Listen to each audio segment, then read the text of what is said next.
உதவித்தொகை வாங்குறதுக்கு நம்ம கஷ்டப்படுறோம். நீங்க தான் அதிகமா கஷ்டப்படுறீங்க. அதனால உங்களுக்கு இந்த கஷ்டம் அதிகமாக தெரியும். நாங்க வேடிக்கை தான் பார்த்துருக்கோம். ஒரு வழக்கறிஞராக இருக்கிறதுனால எனக்கு வந்து எங்க போனாலும் ஒரு சேர் கிடைச்சிருது, ஒரு மரியாதை கிடைச்சிருது. எனக்கு என்ன தேவைன்னு கேட்கணும் அத்தனையும் கிடைச்சிருது. ஒரு அரசு அலுவலகத்தில் போயிட்டு எனக்கு ஏதாச்சும் தவறா ஒரு உதவி தேவைன்னு கேட்டா கூட செஞ்சு கொடுத்துட்றாங்க. நான் இது வரைக்கும் எனக்கு ஒரு உதவின்னு சொல்லி எந்த அரசு அலுவலகத்துக்கு போதே போனதில்லை. எந்த அரசு அலுவலகத்துக்கு எனக்கு ஒரு ரேஷன் கார்டு வேணும், எனக்கு ஒரு வாக்காளர் அடையாள அட்டை வேணும், எனக்கு ஒரு உதவித்தொகை வேணும், எனக்கு ஏதாச்சும் ஒரு நயா பைசா வேணும்னு சொல்லி இது வரைக்கும் போனதே கிடையாது. ஆனா அரசு அதிகாரி கூட எனக்கு என்ன உறவு அடுத்த பாட்டில் வரேன். 1947 ஆகஸ்ட் 10 இந்தியா சுதந்திரம் கிடைச்சது. நம்ம வந்துடணும்ல, சுதந்திரத்துடைய பயன் நமக்கு கிடைச்சணும்ல. ஒரு அரசு அலுவலகத்துக்கு போனா வாங்க இந்திய குடிமையை வந்துட்டீங்க, சுதந்திரம் வாங்கின இந்தியாவுடைய குடிமை நீங்க, எனக்கு சம்பளம் தர முதலாளியே நீதான். அரசு அலுவலகத்துல போய் நீங்க நின்னீங்கன்னா அங்க இருந்து அரசு அதிகாரி என்ன சொன்னா, நம்முடைய ராஜேஷ் சொன்ன மாதிரி அரசு அதிகாரி என்ன சொன்னா, வாங்க வாங்க வாங்க எனக்கு சம்பளம் தர முதலாளி வந்துட்டீங்க, உட்காருங்க என்ன வேணும் அப்படின்னு கேட்டு நமக்கு தேவையானது செஞ்சு கொடுக்குற அளவுக்கு, சட்டப்படி செஞ்சு கொடுக்க செஞ்சு கொடுக்குற அளவுக்கு இந்தியாவில் சுதந்திரம் கிடைச்சிருக்கணும். எந்த அரசு அலுவலகத்துக்கு போன உடனே என்ன விஷயமா வந்திருக்கீங்க எந்த அதிகாரியும் கேட்கறாங்க, கேட்கவே மாட்டாங்க. சேர் போடுறது ரெண்டாவது விஷயம். எதுக்கு வந்தீங்க, என்ன விஷயம், என்ன உங்களுடைய கோரிக்கை, நான் என்ன செய்யணும், எனக்கு சம்பளம் தர முதலாளி நீயே. யாருக்கு சம்பளம் தர முதலாளி? அரசாங்க ஊழியருக்கு சம்பளம் தரக்கூடிய முதலாளி யாரு? நீங்க. நீங்க இந்திய குடிமக்கள். நீங்க என்ன நினைக்கிறீங்கன்னா, நான் இன்னைக்கு என்ன வாங்கினேன், காலையில பால் வாங்கினேன். பால் எவ்வளவு கால் லிட்டர்? 11 ரூபாயா? நல்லது. 11 ரூபாய்க்கு பால் வாங்கினேன். அது பால்ல 2 ரூபா வரி இருக்கு. இந்த 2 ரூபா வரியில அரசு ஊழியருக்கு ஒரு வாத்தியார் சம்பளம் எவ்வளவுங்க? காது கேட்கல. 60,000 மேல. இங்க இந்த வாத்தியம் வரலையே, நீங்க யாரும் பேசவே கூடாது, மேனேஜர் யாரும் பேசாதீங்க. எவ்வளவு வாத்தியார் சம்பளம் அரசாங்க வாத்தியாருக்கு? 60,000.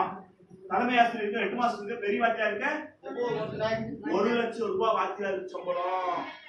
போலீஸ்காரருக்கு எவ்வளவு சம்பளம்? நம்ம ஊர் போலீஸ்காரர் எவ்வளவு சம்பளம்? 40,000 ரூபாய். எவ்வளவு? 40,000. எஸ்ஐ ஐயாவுக்கு 50,000, இன்ஸ்பெக்டர் ஐயாவுக்கு 70,000, ஜட்ஜ் ஐயாவுக்கு 1 லட்சத்துக்கு மேல. எல்லா அரசு ஊழியருக்கும் நல்ல சம்பளம் தரும். எவ்வளவு சம்பளம் தரும்?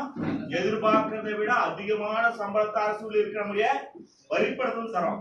இவ்வளவு சம்பளம் தராங்களே, நான் கொடுக்குற 2 ரூபா காசுல தராங்களா அப்படின்னு உங்களுக்கு சந்தேகம். அவ்வளவுதானே. காலையில பால் வாங்கினப்போ 10 ரூபாய்க்கு 11 ரூபாய்க்கு பால் வாங்குறீங்க. அந்த 11 ரூபாயில 2 ரூபா வரி. நீங்க ஒரு பாக்கெட் தான் பால் வாங்குறீங்க. நீங்க பால் வாங்கின கடையில எத்தனை பாக்கெட் பால் வித்துச்சு? 100 பாக்கெட். அந்த பால் வந்த வண்டியில எத்தனை பாக்கெட் வந்திருக்கும்? ஒரு கணக்கு போட்டு பாருங்க. உங்க ஊர்ல எவ்வளவு பால் பாக்கெட் வித்துச்சு? ஒரு பால் பாக்கெட்ல 2 ரூபா வரினா நீங்க வாங்கின தீப்பெட்டியில வரி கட்டிருக்கீங்க, நீங்க பஸ் ஏறினப்ப லோக்கல் சேஸ் கட்டிருக்கீங்க, கடைசியா நீங்க தூங்க போகல டாடா பசுவத்தி ஆன் பண்ணீங்கல்ல அதுலயும் வரி கட்டிருக்கீங்க. காலையில எழுந்திரிச்ச பால் பாக்கெட்ல ஆரம்பிச்சு, பெட்ரோல்ல ஆரம்பிச்சு, பஸ் டிக்கெட்ல ஆரம்பிச்சு, சோத்துல ஆரம்பிச்சு, அரிசியில ஆரம்பிச்சு, 2 விஷயத்துக்கு மட்டும் வரி போடாம இருக்காங்க. நாம தூங்குற தூக்கத்துக்கும் நாம் வாங்குற காத்துக்கு மட்டும் வரி இல்ல, மிச்சம் எல்லாத்துலயுமே வரி இருக்கு. வரி இருக்கு. அந்த வரியில தான் அவங்களுக்கு சம்பளம் தராங்க. அப்படிங்குள்ள அரசாங்கம் என்ன சொல்லுதுன்னா, சட்டம் என்ன சொல்லுதுன்னா, ஒரு அரசாங்க ஊழியரை அதிகாரியை பார்த்து என்ன சொல்லுதுன்னா, நீ பொதுமக்களுக்கு சேவை செய்யக்கூடிய பொது ஊழியர். என்ன ஊழியர்? பொது ஊழியர். நீங்க பொதுமக்களுக்கான வேலைக்கார நாயி. தப்பா எடுத்துக்காங்க. நாய் நாய் தானே சொல்லணும். வாசல்ல கட்டி போட்டுக்கிற நாயை எது கட்டி போட்டுக்கிறோம்? வயரவர காவல் காப்பதற்காக. அதனால நாய் வந்து நல்ல வயரவர், நல்ல கடவுள். அது வந்து கொஞ்சம் சிக்கல வந்துடுறாரு. ஏன்னா அது வந்து நிறைய வாங்குற காசுக்கு நன்றி இல்லாத, வாங்குற சம்பளத்துக்கு நன்றி இல்லாத ஊழியர்களே அதிகமா நம்ம பார்த்துட்டோம். இப்ப இந்த அரசு ஊழியர்கள் நமக்கு சேவை செஞ்சுட்டாங்களா, நம்ம என்ன குறைன்னு சொல்லி காதல வாங்கிட்டாங்களா, கொஞ்சம் செஞ்சு கொடுக்க முயற்சி பண்ணாங்களா அப்படின்னு பார்த்தா இதெல்லாம் செய்யறதுக்கு அவர்கள் முயற்சி செய்யவே இல்லை. எப்ப 1947 ஆகஸ்ட் 10 சுதந்திரம் கிடைச்சு, காந்தியை கொண்டாச்சு, நேரு போயிட்டாரு, இந்திரா காந்தி போயிட்டாங்க, அடுத்து யாரோ வந்து இருந்தும் கூட நமக்கு சுதந்திரம் கிடைச்சிச்சா, அந்த சுதந்திரம் வீட்டுக்கு வந்து சேர்ந்துச்சா, அது யாராவது சோறு போடுறதுக்கு உதவி இருக்கா அப்படின்னு பார்த்தா இன்னைக்கு வரைக்கும் இல்லைங்கிற நிலைமையில புதுசா ஒரு சட்டம் வந்துச்சு. நிறைய நம்முடைய நல்ல மனிதர்கள் போராடின விளைவு தகவல் அறியும் உரிமை சட்டம். ஒரு அரசாங்க அலுவலகத்துக்குள்ளார இந்த சட்டம் வரதுக்கு முன்னாடி என்ன சிக்கல் பாத்தீங்கன்னா, ஒரு அரசு போய் ஏன் இந்த உத்தரவு போட்டீங்கன்னு கேட்டீங்கன்னா அவர் சொல்லுவாரு, இந்த அலுவலக ரகசியம், எவனுக்கும் சொல்லுங்கிற அவசியம் இல்லை, யாருக்கும் சொல்லுங்கிற அவசியம் இல்லை. இவருக்கு ஏங்க உடல் ஊனமுற்றவர்களுக்கான உதவித்தொகை தராமல் இருக்குன்னு கேட்டீங்கன்னா அது உடனே சொல்லுங்கிற அவசியம் இல்லையா? இந்த அம்மாவுக்கு ஏங்க லோன் தராமல் இருக்கிறீங்க அப்படின்னு தெரியாதனமா நம்ம அண்ணன் மெட்ராஸ் போன் பண்ணி கேட்டாங்க, வந்து கேட்டாங்கன்னா அதை கேட்க நீ யாரு, அதை கேட்க நீ யாரியா, நான் சங்க தலைவர் இருந்துட்டு போ, அவன் சங்கத்துக்கு தலைவர் எனக்கும் சங்கம் இருக்கியா, உனக்காச்சும் ஒத்த சங்கம் தான், அரசு எத்தனை சங்கம் இருக்கு தெரியுமா, கூட்டுறவுக்கு 17 சங்கம், பெருக்கிறவனுக்கு 18 சங்கம், தலைவன் உட்காந்து தாசில்தாருக்கு 24 சங்கம், உனக்கு ஒத்த சங்கம் தான், எனக்கு 10 சங்கம் இருக்கியா, வரியா, தமிழ்நாடு முழுசு போராட்டம் பண்ணுவோம், உனக்கு சொல்லுங்கிற அவசியம் இல்லை, போயா அப்படின்னு சொல்லிடுவான். இதெல்லாம் 2005க்கு முன்னாடி. தகவல் அறிமுறை சட்டம் வந்த பிறகு என்னாச்சுன்னா, நீ யாரு, அரசு அலுவலகத்தில் உட்கார்ந்த அதிகாரி நீ யாரு, பொதுமக்களுக்கு சேவை செய்யக்கூடிய பொது ஊழியர், பொதுமக்களுக்கான வேலைக்காரன் நீயே, உனக்கு சம்பளத்துல முதலாளி யாரு, நீங்க தானே, பொதுமக்கள் தானே. நீங்க யாராவது 10 ரூபாய் காசு கொடுத்து, ஏண்டா கலெக்டர் நாயே நேற்று நைட்டு 12 மணிக்கு நீ எங்கடா இருந்த அப்படின்னு கேட்டீங்கன்னா அவங்க பதில சொல்லியே ஆகணும், சொல்லியே ஆகணும், வேற வழியே இல்ல. நைட்டு 12 மணிக்கு கலெக்டர் எங்க இருப்பாரு, 10 ரூபாய் கட்டி கோயம்புத்தூர் கலெக்டர் பேர் நம்ம எனக்கு தெரியல, ராஜாமணி கலெக்டர் நேற்று நைட்டு 12 மணிக்கு என்ன வேலை செஞ்சுட்டு இருந்தாரு அப்படின்னு யாருக்கா சந்தேகம் இருந்தா 2 வரி, ஒன்னும் பிரச்சனை இல்லை, ஒரு பேப்பர் எடுங்க, வெள்ளை பேப்பர் எடுங்க, அனுப்புதல், உங்களுடைய பெயர், முகவரி, போன் நம்பரு, உங்க அட்ரஸ் முழுசா எழுதிருங்க, பெறுதல் பொது தகவல் அதிகாரி மாவட்ட ஆட்சித்தலைவர் அலுவலகம் கோயம்புத்தூர் போட்டுருங்க, போட்டு பொருள் தகவல் அறிமுறை சட்டத்தின் மனு அப்படின்னு ஒரு வரி எழுதிட்டு அது முடிஞ்ச மேல கூட கலக்கலரா பேனாவில் எழுதிட்டுங்க. ஏன்னா இந்த அதிகாரி எப்பயுமே மனுவை படிக்க மாட்டாங்க, எந்த மனு வந்தாலும் தூக்கி போட்டு மேலே ஏறி உட்காந்துக்குவாங்க, அவனுக்கு செத்தா கூட அந்த மனுவை படிக்க மாட்டாங்க, அவங்க செத்தா கூட அந்த மனுவை யாரும் படிக்க மாட்டாங்க. அதனால கலர் கலரா ஏதாச்சும் பச்சை கலர், சிவப்பு கலர், மஞ்சள் கலர்னு நல்லா தெரிகிற கலர்ல தகவல் அறிவு உரிமை சட்டத்தில் மனு ஆர்டிஐ மனு எழுதிட்டு அதுக்கடுத்து நேற்று நைட்டு 12 மணிக்கு இந்த கலெக்டர் ராசாமணி எங்க இருந்தாங்க தகவலை எனக்கு சொல்லிக் கொடு, அவ்வளவுதான். இதுக்கு 10 ரூபாய் காசுக்கு பதிலாக நான் ஸ்டாம்ப் ஒட்டிக்கிறேன், என்ன ஒட்டிக்கிறேன், ஸ்டாம்பு, போஸ்ட் ஸ்டாம்பு 10 ரூபாய்க்கு ஒட்டிப்பீங்க, எனக்கு ஒழுங்குமுறையாக தபால் அனுப்பி அப்படின்னு இந்த தபாலை ரேஸ் போஸ்ட் அனுப்பி வச்சீங்கன்னா 30 நாளுக்குள்ளார கலெக்டரோட பிஏ இருக்காருல்ல, கலெக்டர் பிஏ இருக்காருல்ல, அவரு நேற்று நைட்டு 12 மணிக்கு கலெக்டர் எங்க இருந்தாலும் உங்களுக்கு பதில் சொல்லிடுவாரு. நேற்று நைட்டு 12 மணிக்கு கலெக்டர் எங்க இருந்தாரு அப்படிங்கிறத சொல்லியே ஆகணும். ஏன் தெரியுங்களா, அண்ணன் தூக்கம் வந்துச்சுன்னு நினைக்கிறேன், ரொம்ப போர் அடிச்சிட்டேன்.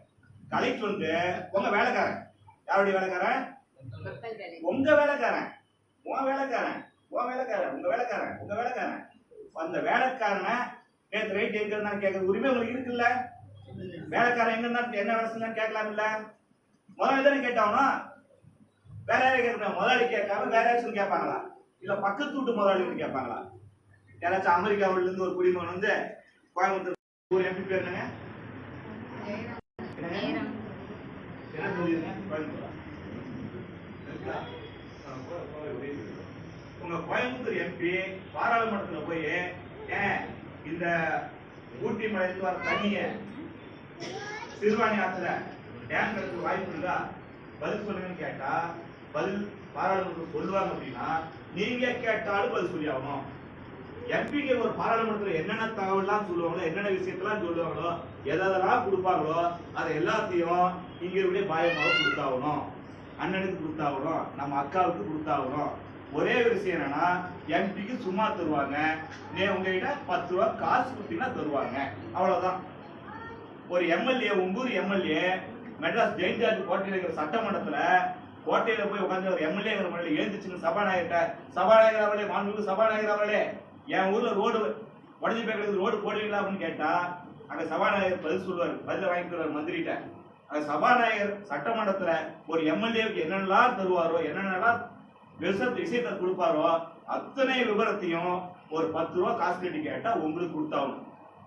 இப்போ உங்க 10 ரூபாய் காசு இருக்கா, ஒரு பேப்பர் எடுத்து எழுத தெரியுமா, எழுத தெரியல வேற யாராச்சும் எழுத சொல்ல முடியுமா, அப்படின்னு நீங்க எல்லாமே எம்பி தானே, நீங்க எல்லாம் எம்எல்ஏ தானே, இப்ப என்ன எம்எல்ஏ கை தூக்குங்க, பாதியில கை தூக்க மாட்டீங்களா? வேணாமா? காசா பணம் வசூங்களேன். எத்தனை எம்பி இருக்கிறீங்க?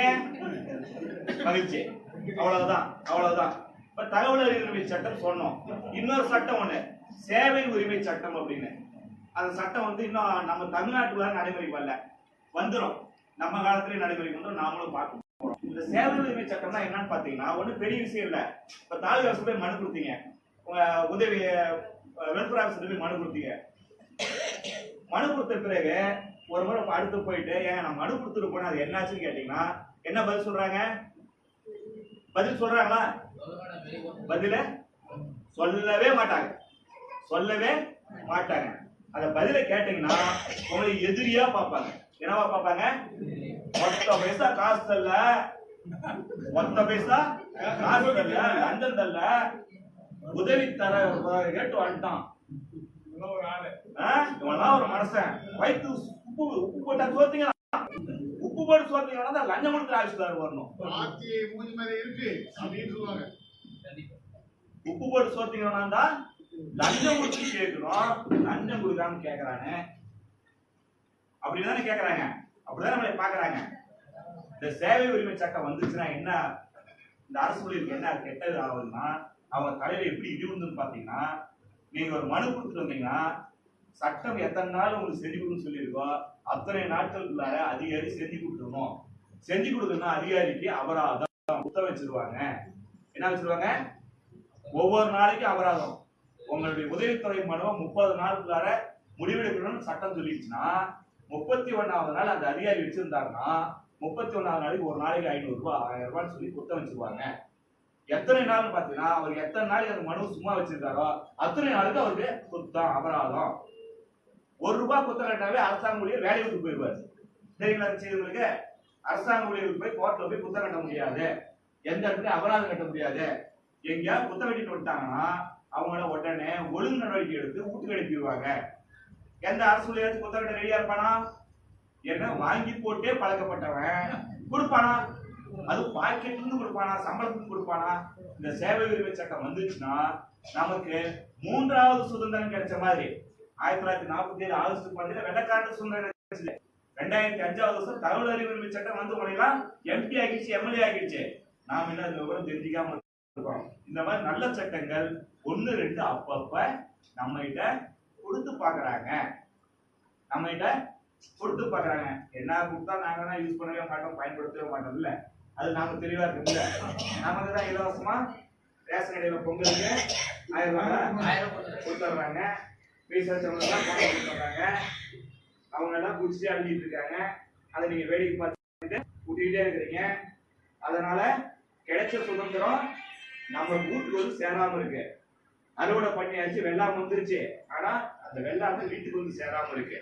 அதனால நம்மளுடைய அண்ணா சொல்ற மாதிரி ஒரு மனு கொடுத்தீங்க, பதில் வரலையா ஒன்னும் யோசிக்காதீங்க. அந்த அதிகாரி உங்ககிட்ட வேலை செய்யற வேலைக்காரன் யாரு, அவனுக்கு சம்பளம் தர முதலாளி நீங்க. அவனை கேட்கக்கூடிய உரிமை உங்களுக்கு இருக்கு.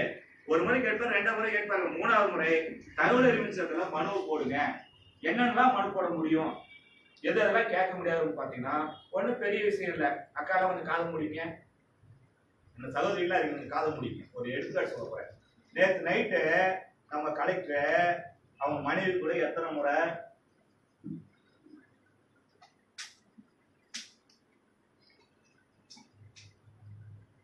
நம்ம கோயம்புத்தூர் கலெக்டர் நேற்று நைட்டு எத்தனை முறை அவங்க மனைவி கூட ஷாப்பிங் போனாரு, பங்களா விட்டு வெளியே போயிட்டு இருந்தாரு அப்படிங்கிற தகவலை கேட்கலாமா கேட்கக்கூடாது? இது கொஞ்சம் ஒரு மாதிரியா தப்பா எடுத்துக்காதீங்க. தப்பான நான் பேசுறது தப்பா எடுத்துக்காதீங்க. தப்பா எடுத்தது ஒண்ணு தப்பு. இந்த மாதிரி ஒரு கேள்வி கேட்கலாமா கேட்கக்கூடாதா? தப்பு தானே, கேட்கக்கூடாது தானே? கேட்கக்கூடாது, தப்பு. அவர் மனைவி கூட எத்தனை கூட ஷாப்பிங் போனான்னு கேட்கலாம், மனைவி கூட அப்படின்னு கேட்கக்கூடாது, தப்பு தானே? ஒரு அண்ணன் சொல்லிட்டாரு கேட்கலான்ட்டு. எப்படி இல்லை கேட்கலாம்? ஒரு அரசு ஊழியர் 24 மணி நேரம் வேலையில் இருக்காரு. நம்முடைய கலெக்டர் 24 மணி நேரம் வேலை செஞ்சுட்டு இருக்காரு, உங்களுக்காக ஓடா உழைச்சிட்டு இருக்காரு.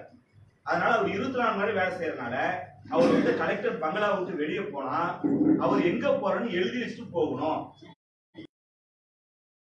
எழுதி வச்சுட்டு போகணும். எப்ப திரும்பி வரக்கூடிய நேரம், உத்தேசமா திரும்பி வரக்கூடிய நேரம் இருந்தது எழுதிட்டு போகணும்.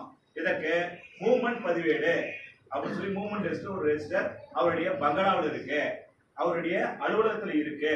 இதுல எழுதி வைக்காம போகக்கூடிய அதிகாரம் அவருக்கு இல்ல. ரொம்ப அவசரமா அவர் எழுந்து வெளியே போனா கூட, ரொம்ப அவசரமா எழுந்து போனா கூட அவருடைய உதவியாளர் அங்க 24 மணி நேரம் அவருக்கு ஒரு உதவியாளர் அவருடைய பங்களாவிலேயே இருப்பாரு, ஆலோசனையும் இருப்பார். அவருடைய உதவியாளர் இந்த மாதிரி கலெக்டர் அவசரமா போயிருக்காரு, வரத்துக்கு கொஞ்சம் நேரம் ஆகும் அப்படிங்கிறத எழுதி வச்சுட்டா அவரு அந்த பதிவேட்டை நிறைவு செய்யணும். அப்படிங்கிற இந்த பதிவேடு 24 மணி நேரம் ஒரு வேலையில் இருக்கிறதுனால யார் வேண்டுமானாலும் கேட்கலாம். ஆனா அவருடைய மனைவி உரிமை நமக்கு இல்லை. ஏன்னா அந்த அம்மா சம்பளம் வாங்கல, அந்த அம்மா 3வது நபர். கலெக்டர் பத்தி கேட்கலாம், கலெக்டரோட மனைவி பத்தி கேட்டா அது சொந்த கலெக்டரோட சொந்த விஷயம், அதனால கேட்க முடியாது. ஆனா இன்னொரு சிக்கல் இருக்குங்க. கலெக்டர் அரசாங்க வேலையில் இருக்காரா? அரசாங்க வேலையில் இருக்காங்களா? அவர் ஒரு மனைவிக்கு மேல திருமணம் செஞ்சுக்கிறதுக்கு அவருக்கு சட்டத்துல அதிகாரம் இல்லை. ஒருவேளை அவரு அப்படிக்கா இப்படிக்கா இருந்தாருன்னா அதை கேட்கலாம். யார் கேட்கலாம்? இந்திய குடிமகன் யார் வேண்டுமானாலும் கேட்கலாம். இந்திய குடிமகன் யார் வேண்டுமானாலும் கேட்கலாம். இந்திய குடிமகன் யார் வேண்டுமானாலும் அவர் மனைவியை பற்றிய விவரத்தை கேட்கலாம். அவருடைய குழந்தைகள் பற்றிய விவரத்தை இந்திய குடிமகன் யார் வேண்டுமானாலும் கேட்கலாம். அது சொந்த விஷயம் சொல்லி தப்பிக்க முடியாது. ஏன்னா அவர் 2வது மனைவி சட்டத்தை மீறிட்டாரு, தப்பு பண்ணிருக்காரு, குற்றம் பண்ணிட்டான். தலைவரே தப்பு பண்ணா நாடு கெட்டு போயிடும், அதிகாரிகளே தப்பு பண்ணா நாடு குட்டிச்சவரா போயிடும். அதிகாரிகள் ஒழுக்கமா இருக்கணும், சட்டத்துக்கு கீழ்ப்படிந்தவர்களா இருக்கணும், சட்டப்படி வேலை செய்யறவர்களா இருக்கணும் அப்படின்னு சட்டம் சொல்லுது, நான் சொல்லல. இதுதான் நியாயமான விஷயம். அப்படிங்குள்ள கலெக்டரே 2வது கல்யாணம் பண்ணிட்டா அந்த ஊர்ல நியாயம் இருக்குமா? அதனால அவர் 2வது ஒரு திருமணம் செஞ்சிருந்தா, 2வதா ஒண்ணு அப்படிக்கா இப்படியா இருந்தா அந்த விவரத்தை தகவல் கேட்க முடியும். தரமாட்டேன்னு சொன்னா மேல்முறையீட்டுல விவரமா சொல்லி இந்த மாதிரி கலெக்டர் வந்து 2வது கல்யாணம் பண்ணிக்காரியா, நடுராத்துல கலெக்டரோட காரு அந்த வீட்டுக்கு போயிட்டு வந்துட்டு இருக்கு. நான் தமாசுலாம் சொல்லிங்க, நாமக்கல் மாவட்டம் தயானந்த கட்டாரியான ஒரு கலெக்டர் இருந்தாரு. நைட்டு 2 மணிக்கு ஒரு வீட்டுக்கு போயிட்டு வந்தாரு. ஊருக்காரங்களாம் பார்த்தாங்க, என்னடா அது ஒரு கார் விட்டு போகுது, லைட்டு போக்குள்ள அமைஞ்சிட்டு போகுது, வரக்குள்ள லைட் எரியுது காருக்கு மேல, இந்த கார் எதுக்கு இங்க போகுதுன்னு பார்த்தாங்க. நம்ம அண்ணன் மாதிரி கொஞ்சம் தைரியமானவங்க ஒருத்தர் என்ன பண்ணிட்டாரு, கார்ட்டு போயிட்டு என்னையா கார் நிறுத்தி என்னையா நடுராத்துல போயிட்டு வந்துட்டு இருக்கிற, பார்த்தா கலெக்டர் கார் மாதிரி இருக்கு, என்ன விசேஷம் அப்படிங்க. அதெல்லாம் நீ ஏன்டா கேட்கற அப்படிங்க. என் ஊருக்கு நடுராத்துல வந்து அப்ப போட்டு நான் கேட்காம வேண்டா கேட்பான் அப்படின்னு நிறுத்துறாக்காருன்னு 4 வெள்ளியும் பிடிங்கி விட்டாரு. அப்புறம் தான் தெரிஞ்சது கலெக்டருக்கு அங்க ஒரு கேம்ப் ஆஃபீஸ் இருந்தது. அப்புறம் போயிட்டார், டிரான்ஸ்பர் ஆகி போயிட்டார். மறுபடியும் அவர் கலெக்டராகவே ஆக முடியல. எங்க குப்பு பொறிக்கிட்டு இருக்காரு. அதனால உரிமை நமக்கு இருக்கு. இந்த உரிமையை நம்ம பயன்படுத்த பயப்படுறோம். என்ன பயம் பாத்தீங்கன்னா, அவர் அதிகாரி, அவர் பெரிய ஆபீசர், அவரு கையெழுத்து போட்டாதானே நமக்கு வண்டி கிடைக்கும், அவர் கையெழுத்து போட்டாதானே நமக்கு சர்டிபிகேட் கிடைக்கும். அவர் எல்லாம் நல்லா தான் சொன்னார், ட்ரெயின்ல கூட வண்டி ஏற்றிட்டு போனா ஃப்ரீயா இருக்குன்னு சொன்னாரு. அந்த வண்டி கிடைக்கணும்னா அதிகாரி கையெழுத்து போடணுமே. அந்த அதிகாரிகிட்டே கேள்வி கேட்டா அவன் எப்படி நம்ம கையெழுத்து போடுவான்? இதுதானே உங்களுக்கான பிரச்சனை, இதுதான் நமக்கான கஷ்டம். வேலைக்காரன் சோறு போடுதுன்னா அந்த வேலைக்காரன் சோறு போட வைக்கிறது முதலாளியால முடியாதா? வேலைக்காரன் வேலை செய்யல அப்படின்னா முதலாளியால வேலை வாங்க முடியாதா? சொல்லுங்க, முடியுமா? முடியாதா? முடியலன்னா நீ முதலாளிக்கே தகுதி இல்லாத ஆள்தான். தகுதி இல்லாத முதலாளிக்கு 4 வேலைக்காரன் கொடுத்தா என்ன பண்ணுவான்? முதலாளி தூக்கிட்டு இருப்பான், வேலைக்காரன் போய் பிடிச்சிட்டு இருப்பான், நாசமா போயிடும் அந்த பொழப்பு. அப்படிதானே? இப்ப முதலாளி நாம சரியா இருந்தோம்னா அந்த வேலைக்கார நாயே சட்டப்படி போட வேண்டிய கையெழுத்தை போட்டுதான் ஆகணும். நீங்க உலகத்துல பாத்தீங்கன்னா எல்லா நாடுலயுமே லஞ்சம் இருக்கு. அமெரிக்காவில லஞ்சம் இருக்கு, இந்தியா ஆட்சி செஞ்ச வெள்ளைக்காரன் இங்கிலாந்துலயும் லஞ்சம் இருக்கு, உலகத்துல எல்லா நாட்டிலும் லஞ்சம் இருக்கு. ஆனா எல்லா நாட்டிலும் எதுக்கு லஞ்சம் தரான்னு பார்த்தா சட்டத்தை மீறி வேலை செய்யறதுக்கு, சட்டத்துக்கு விரோதமா வேலை செய்யறதுக்கு லஞ்சம் தரான். ஆனா இந்தியா மாதிரி வளரக்கூடிய நாடுகள்ல, ஏழ்மை நாடுகள்ல மட்டும் லஞ்சம் வேற மாதிரி இருக்கு. ஒரு அதிகாரி, ஒரு அரசு ஊழியர் சட்டப்படி என்ன வேலை செய்யணுமோ அந்த வேலையை செய்யறதுக்கே லஞ்சம் கொடுக்கிற சூழ்நிலை நம்மள மாதிரி வளரக்கூடிய நாடுகள்ல இருக்கு. இந்த நிலைமை மாறணும்னா உங்ககிட்ட ஒரு தைரியம் வரணும். அதிகாரி கையெழுத்து போல ஒன்றும் பிரச்சனை கிடையாது, பயப்படவே தேவையில்லை. ஒரு மனுவை கொடுத்துட்டீங்கன்னா அதற்கு பிறகு அவருடைய குடிமை உங்க கையில மாட்டிக்குது. யார் கையில மாட்டிக்குது? குடிமை மாட்டின பிறகு என்ன ஆகும்? குடிமை உங்க கையில மாட்டின என்ன ஆகும்? மாட்டி எடுத்துடலாம். தெளிவா சொன்னார் அண்ணன். என்னெல்லாம் கேட்க முடியாம ஒரு ஆபீஸ்ல இருக்கிற எல்லா பேப்பரும் பொது ஆகணும். ஒரு கவர்மெண்ட் ஆபீஸ்ல எல்லா பேப்பருமே நீங்க வாங்கி பார்க்கலாம். இவங்க ஒவ்வொரு ஃபைல்லையும் அரசு ஊழியர்கள் தப்பு பண்ணி வச்சிருக்காங்களா? இவன் தப்பு பண்ணாத பேப்பர் ஏதாச்சும் இருக்கா? ஒரு பசுமை வீடு கொடுத்தாங்கன்னா அதுலயும் ஊழல் இருக்கும். கழிவறை கட்டுறதுக்கு 5000 ரூபாய் பஞ்சாயத்துக்கு தராங்க. பாத்தீங்கன்னா அண்ணன் ராமசாமி அண்ணன் வீட்டுல போய் பாத்தீங்கன்னா எழுதி வச்சிருக்கோம், குப்புசாமி சன் ஆஃப் முனியன் கழிவறைக்கு 12000 ரூபாய் உதவித்தொகை வாங்கியிருக்காங்க. ராமசாமி அண்ணன் வீட்டுல எழுதி வச்சிருப்பாங்க. இது ராமசாமி வீடாச்சு, பேர் வேற மாதிரி இருக்கு அப்படின்னு உங்களுக்கு ஒரு சந்தேகம் வந்துச்சுன்னா தகவல் அறிவிச்சதை வாங்கி பாத்தீங்கன்னா ஊர்ல இல்லாதவங்க பேர்லாம் பணம் கொடுத்துருப்பாங்க. ஆனா அங்க எழுதி மட்டும் செவத்துல மட்டும் எழுதி வச்சிருப்பாங்க. இவர் வீட்டுல போய் செவத்துல வச்சுட்டு ஒரு 2000 ரூபாய் காசு கொடுத்துருப்பாங்க. ஆனா செவத்துல கொஞ்சம் எழுதிக்கிறோம்னே ஒரு 2000 ரூபாய் காசு தரோம்னே. நம்ம அண்ணனுக்கு என்ன ஆசைனா 2000 ரூபாய் நமக்கு காசு வருதியா, சும்மா தரான்யா. எப்படி தரான்? சும்மா தரான். ஒத்த போட்டோ தானே எடுத்துட்டு போறோம். இதுல என்ன நமக்கு ஆயிரம் போகுது? இப்ப 2000 ரூபாய் விட்டு ஆட்டையை போட்டு கழிவறைக்கு 12,000 ரூபாய் 10,000 ரூபாய் அதிகாரிகள் ஆட்டையை போட்டாங்க. இதை கேட்டீங்கன்னா தகவல் கொடுத்தே ஆகணும். ராமசாமி ஒருத்தர் கழிவறை கட்டுறது பணம் வாங்கி இருக்காரு, அந்த பையில முஸ்லீம் கூடானா கொடுத்தே ஆகணும். இந்த பையில மறைக்க முடியாது. ஏன்னு கேட்டீங்கன்னா முன்னெல்லாம் அதிகாரி நடுராத்திரி நெருப்பு வச்சு விட்டுவானுங்க. ஆபீஸ்ல நடுராத்திரி நெருப்பு வச்சு விட்டுவானுங்க. நெருப்பு வச்சு ஒரு காரணம் சொல்லுவாங்க, எலிக்குட்டி ஒயரை கடிச்சதுல ஃபயர் ஆகி ஆபீஸே எரிஞ்சு போச்சு. கரப்பாம்பூச்சி சுவிட்ச் போட்டதுல எலக்ட்ரிக் ஷாக் ஆகி ஆபீஸ்ல எல்லா ரெக்கார்டும் எரிஞ்சு போச்சு. எல்லா ரெக்கார்டும் எரிஞ்சு போச்சு. ஃபைல் எரிந்து விட்டது. கோயம்புத்தூர்ல புயல் வெள்ளம் சுனாமி மழை வந்துச்சுங்களா, ஆபீஸ்ல தண்ணி புந்துச்சுங்களா, மெட்ராஸ்ல தண்ணி புந்த மாதிரி கோயம்புத்தூர் சூழல்ல தண்ணி புந்துச்சுங்களா, எல்லா ஃபைலும் வெள்ளத்துல கெட்டு போச்சு. எல்லா ஃபைல்ல இந்த பேப்பர்ல எழுத்தும் அழிஞ்சு போச்சு. இதெல்லாம் முன்ன சொல்லுவானுங்க. இப்ப அதெல்லாம் சொல்லவே முடியாது. எல்லாம் கம்ப்யூட்டர்ல வந்துருச்சு, எல்லாமே இன்டர்நெட்ல வந்துச்சு. உங்க ஊர் பஞ்சாயத்துல எவ்வளவு பணம் செலவு பண்ணிருக்காங்க நெட்ல உட்காந்து யார் வேணாலும் பாத்துக்கலாம், மொபைல்லயே பாத்துக்கலாம். அரசு அலுவலகத்துடைய எல்லா பேப்பரும் இப்ப கம்ப்யூட்டர்ல வந்துருச்சு, இணையத்துல வந்துருச்சு. எல்லாம் கம்ப்யூட்டரைஸ் பண்ணதுனால இனிமேல் நெருப்பு பிடிச்சுன்னு சொல்ல முடியாது, தண்ணி வந்துச்சுன்னு சொல்ல முடியாது, கரையாந்துருச்சுன்னு சொல்ல முடியாது. உங்களுக்கு கொடுத்தே ஆகணும். முன்னாடி என்ன ஆகும்னா ஒரே ஒரு கம்ப்ளைண்ட், இந்த மாதிரி ராமசாமி வீட்டுல கழிவறை கட்டினதா எங்க ஊர் பஞ்சாயத்து செயலாளரை காசு கொடுத்துட்டார் 12,000. ராமசாமி ஒருத்தன் என் ஊரே இல்ல, குப்புசாமி வீட்டுலதான் எழுதி வச்சிருக்காரு ராமசாமின்னு சொல்லி கழிவறைக்கு 12,000 காசு கொடுத்ததா. இந்த தப்பு பண்ண அதிகாரிகள் நடவடிக்கை எடுக்கணும்னு ஒரு மனுவை கொடுத்தீங்கன்னா கலெக்டர்கிட்ட வேற வழியே கிடையாது. எதிரியை தூக்கி போட்டு கீழே போட்டு நெஞ்சு மேல ஏறி உட்காந்து குரல்ல கத்திய வச்சு சீடா மாப்பிள்ளன்னு கேட்டா சிரிக்க முடியுமா எதிரியால? அந்த மாதிரி அடுத்து கெஞ்ச ஆரம்பிச்சுறாங்க. தெரியாம ஒரு தப்பு நடந்து போச்சுங்க, இதை விட்டுடுங்க. அந்த அம்மா உதவித்தொகை தராம அதெல்லாம் கொடுத்தாங்க, நீங்க வந்துட்டு போனீங்க. இனிமேல் எங்க ஆபீஸ்ல எந்த பேப்பர் இருந்தாலும் ஒழுங்கா நாங்க வேலையை செய்யறோம் அப்படிங்கிற மனநம்பிக்கையார வந்துருவாங்க. ஒருத்தர் கேட்டாதான் பிரச்சனை. 10 பேர் கேட்டீங்கன்னா என்ன செய்ய முடியும்? ஒரு பயம் வந்துடும் அதிகாரிகளுக்கு. ஒரு மனு கொடுத்துட்டு போனாங்க, உதவித்தொகை மனு கொடுத்தாங்க. உதவித்தொகை நம்ம 30 நாள் கொடுத்துருக்கோம், கொடுக்கல, ஏமாத்திட்டு இருந்தோம். உடனே பாரு மெட்ராஸ் ஒரு பெட்ரோல் கேட் வந்துருச்சு, தகவல் மனு வந்துருச்சு, திருவள்ளூர்ல இருந்து ஒரு மனு வந்துருச்சு, நாமக்கல்ல இருந்து ஒரு மனு வந்துருச்சு, கோயம்புத்தூர்ல வந்துருச்சு. வம்புடா எதுக்குடான்னு சொல்லிட்டு அரசு அதிகாரிகள் அவருடைய கடமையை செய்ய ஆரம்பிச்சிருவாங்க. கடமை செஞ்சா யாருக்கு லாபம்? முகம் தெரியாத எல்லாத்துக்கும் லாபம். எங்க ஊர்ல கனரா பேங்க் ஒரு பேங்க் ராசிபுரத்துல ஒரு 10 வருஷத்துக்கு முன்னாடி பேங்க் மேனேஜர் ஒரு தம்பி ஒருத்தர் பிஇ படிச்சுட்டு இருக்காரு. கல்வி கடன் கேட்டு தெரியாதவங்க போய் தொலைச்சிட்டாரு. என்ன கடன் கேட்டுங்க?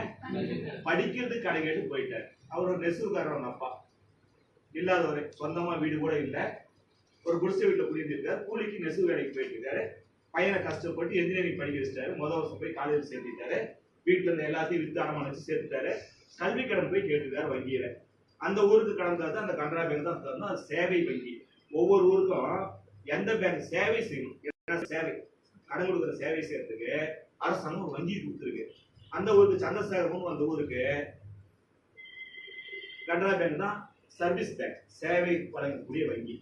அந்த சேவை வழங்கக்கூடிய வங்கியில இந்த தம்பி போய் விண்ணப்பம் கொடுத்தாரு. நீங்க எல்லாம் பேங்க்ல லோன் கேட்டு ஒரு சிலர் போயிருப்பீங்க. பேங்க்ல பணம் போட போனாவே மதிக்க மாட்டாங்க அந்த பக்கிங்க. லோன் கேட்க போனா என்ன பண்ணுவானுங்க, எவ்வளவு அசிங்கம் பண்ணுவானுங்க. 6 மாசம் நடந்தாங்க. 6 மாசம் தெரியாதனமா என்கிட்ட வந்து சொல்லி தொலைச்சிட்டாரு. தெரியாதனமா என்கிட்ட வந்து, அண்ணா 6 மாசம் நடக்கிறனா லோன் தரமாட்டாங்கண்ணா, காலேஜ் விட்டு நிறுத்திட்டானா, பணம் கட்டினாதான் உள்ளார வரும்னு சொல்றாங்கண்ணா அப்படின்னாரு. நான் எப்பயுமே பாயத்துக்கு முன்னாடி பதுங்குவேன். முதல்ல ஒரு ஃபைலை ரெடி பண்ணி வச்சுட்டு தான், 4 பேப்பரை ரெடி பண்ணி வச்சுட்டு தான் சண்டைக்கு போட்டு முடிவுக்கு போவேன். நானும் கலெக்டருக்கு போய் ஒரு மனு கொடுத்துட்டு வா, முதலமைச்சர் ஒரு மனு அனுப்பி வைங்க, ஜனாதிபதி கூட அவன் மனு வாங்கிக்கிறாரு, கவர்னர்லாம் அவன் மனு வாங்குறாரு, எல்லாத்துக்கும் ஒரு மனு அனுப்பிவிட. அப்புறம் வெள்ளை வெப்பெல்லாம் கருப்பு பிறகு எல்லாத்தையும் அனுப்பி வச்சுட்டு ஒரு 10 நாள் கழிச்சு நான் தெரியாதமா அந்த பேங்க் அவர் கூட்டிட்டு போனேன். அவங்க அப்பா அம்மாவை கூட்டிட்டு அந்த பையனை கூட்டிட்டு போனேன். போயிட்டு நான் போனோன்னு விசிட்டிங் கார்டு கொடுத்தேன். எங்க ஊர்ல என்னை கொஞ்சம் எல்லாத்துக்கும் நல்லா தெரியும், நல்லபடியா தெரியும். நான் வந்து பெரிய ஊருமா இருக்கேன், நல்லா வெயிட்டா இருக்கு, பெருசா வீசி வச்சுட்டு தெரியல, அதனால எனக்கு நல்லா தெரியும். போனோம், வாங்க வாங்க வைக்கும் சார், வாங்க உட்காருங்க, என்ன எப்பயுமே வராத மனுஷன் இங்க வந்துருக்கீங்க அப்படின்னாரு. அந்த பெரியவர் வந்திருக்காருங்க, உங்க பையன் ஏதோ ஐயாட்ட கல்வி கடன் கேட்டுட்டாராம். ஏதோ சாராயங்கரை நினைச்சு பிழைக்காம, ஏதோ முடிச்சுக்கிற முழங்கத்தனம் பண்ணாம, அதெல்லாம் பண்ணாம படிக்கணும்னு ஆசைப்படுறான். எல்லாத்தையும் அடம் பண்ணி ஃபீஸ் கட்டிட்டான். ஏதோ லோன் கொடுத்தீங்கன்னா படிச்சு முடிச்சுட்டு கட்டிடுவான். ஐயா கொஞ்சம் கொடுத்தீங்கன்னா பரவாயில்ல அப்படின்னு போனோன்னு சேர்லாம் கொடுத்து உட்கார வச்சாங்களா. கல்வி கடன் சொன்ன உடனே அவங்க அம்மாவுக்கு தான் நினைச்சிட்டாரு, அவங்க ஆயாவுக்கு தான் நினைச்சிட்டாரு, அவங்க பாட்டிக்கு தான் நினைச்சிட்டாரு. உங்களுக்கு லோன் தான் சொல்லுங்க, அவங்களுக்கு தான் நீங்க ஏன் கேட்கறீங்க? ஏன்னா எனக்கு லோன் தர தகுதி உன் பேங்கே இல்லடா, எனக்கு வேலை தர தகுதி தமிழக அரசுக்கு இல்ல, எனக்கு வேலை தர தகுதி இந்திய அரசாங்கத்துக்கு இல்ல. அதனாலதான் நான் சொல்லியிருக்கேன், எனக்கு வேலை தரக்கூடிய தகுதி எந்த அரசாங்கத்துக்கும் கிடையாது. நான் சுய வேலைத்தான் செய்வேன். எந்த அதிகாரியோட கேள்விக்க முடியாது. நான் வக்கீலுக்கு படிச்சிருந்தா எனக்கு நீ என்ன மாதிரி லோன் தர? படிக்கிறதுக்கு லோன் கேட்டுக்கலாம், படிக்கிறதுக்கு லோன் பொறுமையா படிக்கிறதுக்கு கொடுத்தீங்கன்னா பரவாயில்லைங்க. பதில் வரும், நீ கிளம்புங்க. என்ன வரும்? 6 மாசமா பதில் சொல்லாதவன் என்கிட்ட சொல்றான், பதில் வரும், நீ கிளம்புங்க. கடைசியில கேக்குதுங்களா? கேக்குதா? சரிங்க, அந்த பதிலை இப்பதான் சொல்லி விடுங்க. அதெல்லாம் நான் சொல்லிக்கிறேன், நீ கிளம்புங்க. அதெல்லாம் நான் சொல்லிக்கிறேன், நீ கிளம்புங்க. அது சொல்ற பதில இப்பதான் சொல்லுங்களேன் அப்படின்னும். அதெல்லாம் எனக்கு சொல்ல தெரியும், கிளம்புங்க. யார்கிட்ட தானே சொல்லுவீங்க, யார்கிட்ட சொல்லணும்னு தெரியும், நீ கிளம்புங்க. தெரியாதனமா அவங்க அப்பா வந்துட்டான், பையனாரன் வந்துட்டான், நானும் வந்து தொலைச்சிட்டேன். அந்த பதிலை கொடுக்க மாட்டேங்கிற பதில் தான் கொஞ்சம் சொல்லி தொலையா அப்படின்னு. அதெல்லாம் சொல்லுங்கிற அவசியம் இல்லை, நீ கிளம்பு அப்படின்னாப்புல.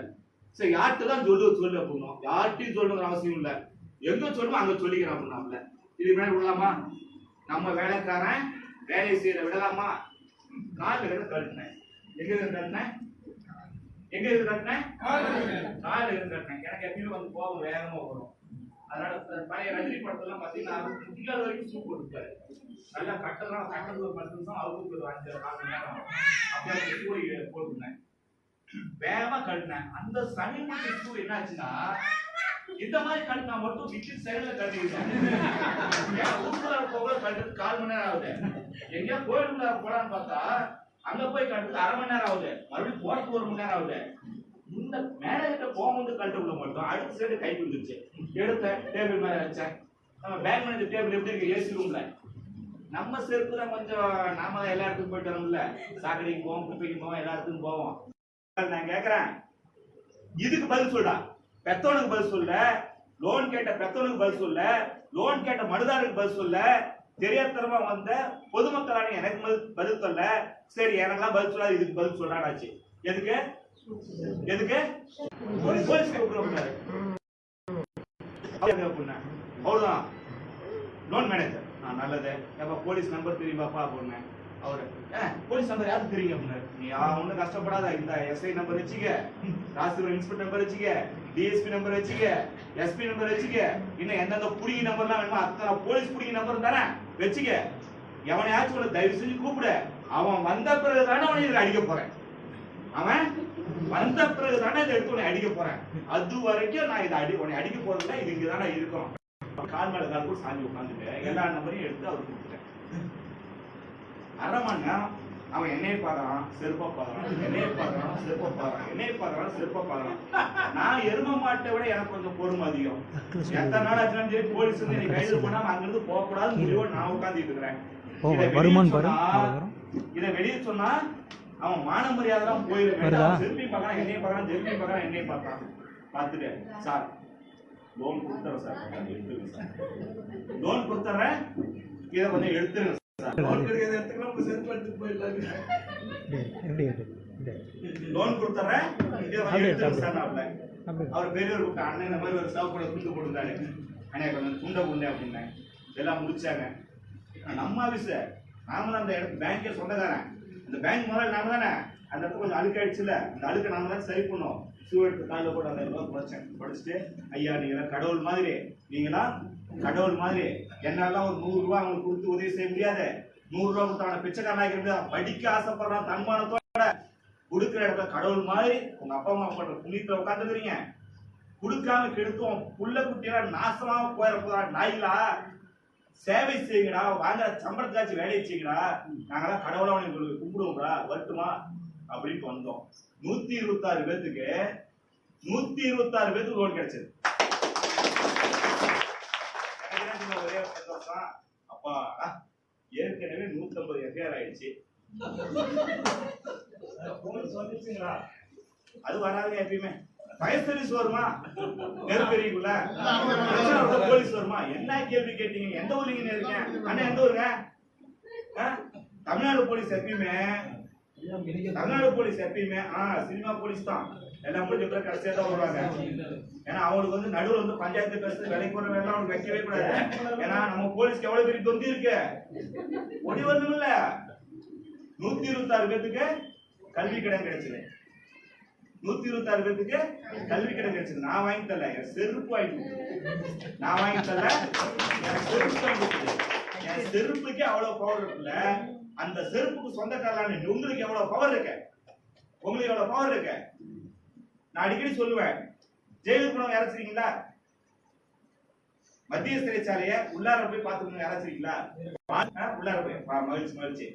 காலையில நீங்களே எத்தனை மணிக்கு சாப்பாடு, காலையில சாப்பாடு எல்லாம் உழைக்கும் மக்கள், சாதாரண அடித்தட்டு மக்கள். நீங்க நானும் உங்களை மாதிரி அடித்தட்டு குடும்பம் சார்ந்தோம் தான். எங்க அப்பா வந்து பீடி சுற்றக்கூடிய சாதாரண தொழிலாளி.